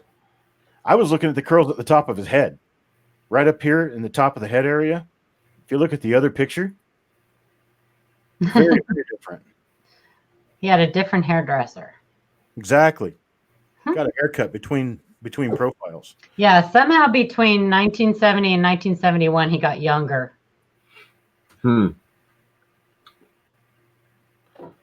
He had some surgery. I thought that was just called a foldover. Fold over. Fold over. Comb over, dude. Comb over, Shane. Oh my God. It's a fold over. So anyone out there that collects foreign coin, Colombia is a treasure trove for recut dates. Oh, geez, yeah, for sure. There's your 1970 right next to a 71. Yeah. I actually have started to become very, very fond of foreign variety and errors. I'm actually starting to collect them. I'm not ready yet. I'm going there. I'm going there. You know, the thing I like about them is they are so cheap. They're so affordable. Exactly it. They are. And you know, they're a double die is a double die is a double die. I do want to start learning, like you said, Christopher, about recut dates and things like that, and you know when they started doing that and how they actually made their dies in different places. But for anyone who wanted to be a hater, look at the shape of the M right here. See how it's got nice, clear, distinct serifs? Serifs at the top of the letter. Serif, like sheriff. Serifs. Now look at this one. Oh, no serif. They're angled. Serif don't like it. Basically, no real serifs there. So you have a distinct and definite difference in the designs between 1970 and 1971. Yeah. I finally found something in the lettering that told me. You're so smart, Chuck. You're so smart. It's just a matter of doing this for so many. Not just a pretty face. Yeah, flattery will get you everywhere. I know. I'm still waiting. Shay, I'm still having to buy my shirts, man. Help me. Should I hide my ears? Nobody licks in them anymore. There's actually a difference in the distance between the dots and the border as well. Let's see. See, this is why it takes us all night. We get all squirrely. What we do. We go off the rails. Well, the dots are just basically a completely different orientation between the two different designs. Oh, yeah. They're all over the place on the 70.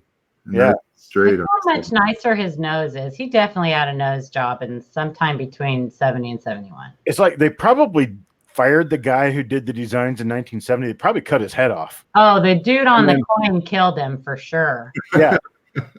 And he's like, hey, Hector, you redesigned this. And Hector's like, do I really want to? And then that guy who used to design those coins came over to the United States and they hired him to design the SBA coin. Oh, Here's you another obvious difference. Look at the A. yeah. I was actually just going to say that the bottom. And then look at the A there. The A there is distinctly pointed serifs, and here it's distinctly rounded serifs. So, Marley, did we ever answer your question? No, we didn't. I was don't even remember the question. Poor Marley. Well, somewhat. We had one die. Marley doesn't even remember the question. Is it a guy or a girl, Marley and T? Girl. We had worn die and we had possible structure. So which one would you go with? I would go with more die. I'm just going to say yes. I think both are true. But I don't think that was her question. Well, can we go back to the question, please? Stanley brings up a good point. Maybe it was. It's She did say look at the face, so maybe that was it. Yeah, they'll look at the face part. I know that. I But wanted The other question. It was, I can't figure out what's going on here. I know there's a die crack on the reverse, but what's up with his face? We never looked at There's the only guy. one question. He's just ugly. He's ugly. That's just one ugly coin. And as Jeff Stanley said, it's Columbia. I mean, they snorted so much stuff up their nose that it's all messed up. He's just ugly. Next. All right. Wait a minute. What is aftophobic? Aft? Is that afraid of behinds? What? I'm aftophobic. Aftophobic. Coin Dragon, you're going to have to give us I a don't know. clear Bill explanation. 457's talking about chicken fried rice. Marley said, I don't know what my question was. Why me? I just couldn't identify what was going on. Stick around, Marley. You fit right in. You know, Chuck, only about 25% of the population can do that. What's that? Roll one eye. I can and do not it. the other. How about that weird tongue thing? Can you do the weird tongue thing I can. No. where you fold it like twice instead No, of I one? can't. My daughter can do that though. I can like flip my tongue. All right. From Marley and T, this weighs 3.1 grams and sticks to a magnet. Help! Huh. Wow. Is that a dime in a bezel? That Oh. was that looks like a magician's coin that's been split apart. Yeah, but what's on the other side? Oh boy, if I could see a closer picture of that. A better, closer picture. A better closer. Of the inside? No, of the design on the reverse there. Oh. A much closer photo of the reverse would help me. To see if it's authentic or No. What it appears to be is a copper design. Now, copper design, when you saw the inside of the shell, you saw steel. I doubt that's a zinc cent. I'm pretty sure that's an older copper cent, and it has been hollowed out, and that steel plate has been put inside of it so that when you have a magnet in your hand and you go over the penny on top of the dime and you touch the penny, it becomes a dime. It's a magic trick. Yeah. But that steel plate was put inside that hollowed out penny so that it would stick to a magnet. yeah. The fact that it weighs 3.1 grams is really kind of just bizarre because, Well, maybe the dime might be hollowed too. well, no, it's just, I mean, that's the normal weight of a Lincoln cent would be 3.1 grams. But half of one? no, the whole thing Right. of a That's what regular. he's saying. It's like a weird coincidence that this magic coin weighs the same as a Normal copper. 1%. Yeah. Oh, with the diamond side of it? Yeah. I'm glad you understood, Chris. I got Well, you. if he said that they put a plate inside, now is that weighing it without the diamond side of it or with the diamond side of it? If they put that plate inside, could that make it weigh 3.1? Focus, Substantially, Paula. yes. I'm trying to focus. Steel is a hard metal. Yeah. And I see little bits of what appears to be rust in there. Mm-hmm. And so that tells me that that's very likely steel. Yeah. And also the fact that it sticks to a magnet. And you'll probably also find a little bit of bead welding in there to keep that steel inside that shell. Gotcha. So that could account for the weight. So that is a very finely manufactured magic trick. Yeah. That's If very I were cool. in the market to buy one of those, I'd probably pay between $5 and $10 for it. Yeah, that's very cool.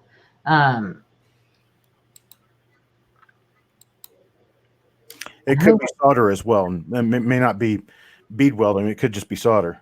Yeah, Frank said soldered in. Very cool. Well, that are all the coins that came in before Hammer dropped. Central. Huh? Sure. Hammerhead dropped. You don't even look tired yet. Yeah. But 9 coins came in after.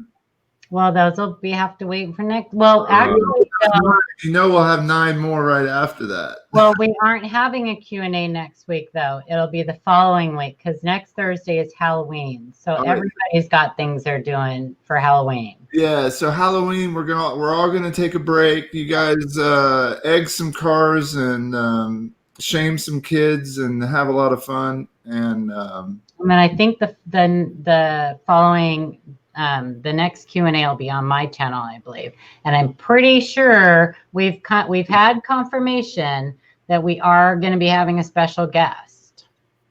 that's awesome. Okay. Well, you know, you saw him in the chat. Yeah. I didn't know you asked me to be there. You're always there. You are special. you quit being a special guest a long time ago. Give me a break. All right, then who do I pick, Bengals or Rams? Either one. Pick the 49ers. Boy, We that's did. tough. They're not playing that game. Oh, are you betting? I would go with the Bengals. Bengals? I would go with the Bengals. What do you think, Shay? Oh man, I don't know. I would go with the Bengals. For you. Well, the Rams haven't been doing well this season, but the I Bengals. would go with the Bengals. Yeah, I never thought I would say that. I'll go with the Bengals. That's almost as bad as telling you to bet on the Browns. But We got a lot of uncertainty. Marley said she just put the diamond there because someone asked her if it fits. okay. So that's telling me that shell That's what it's for. weighed. Right. Yeah, Right. It was made for a penny I magic. The magician waving his hand over it and turning it into a dime, right? Yeah. Yeah, it's specifically a magic trick to be used with a magnet. It's very similar to that other one called Scotch and Soda. Since it's a follow-up, I'm gonna do it. You're so nice, Shay. 1969 to 1972. So it's definitely a copper cent. They didn't use that designing the zincs. I like Cajun's little reference there. Fools ball is for the devil. FG too. You can look at the initials. Yeah, it's got the 69 to 72 style initials on it. Mm-hmm.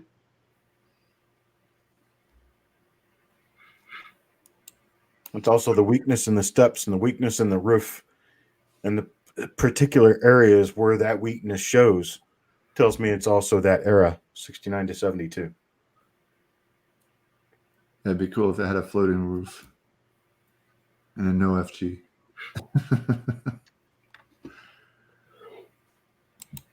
All right. Very cool. Well, thank you guys so much for sending in your coins and hanging out with us tonight. Just remember, you can always send your coins in advance. Don't wait until the last minute. And we will be meeting 2 weeks from tonight. So November 7th will be the next one. And just, then Coin Seminar is the that's right. following weekend? The 8th, 9th, 10th. Oh, so it's that weekend. Yeah. Daryl, good luck. Pocket change.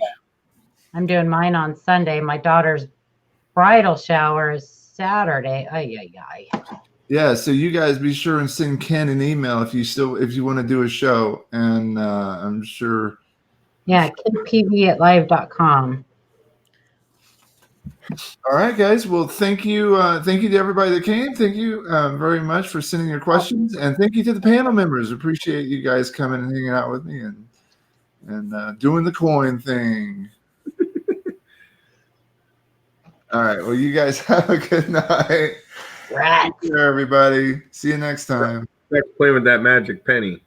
Don't you point that finger at me. What the heck is that? Bye, everybody.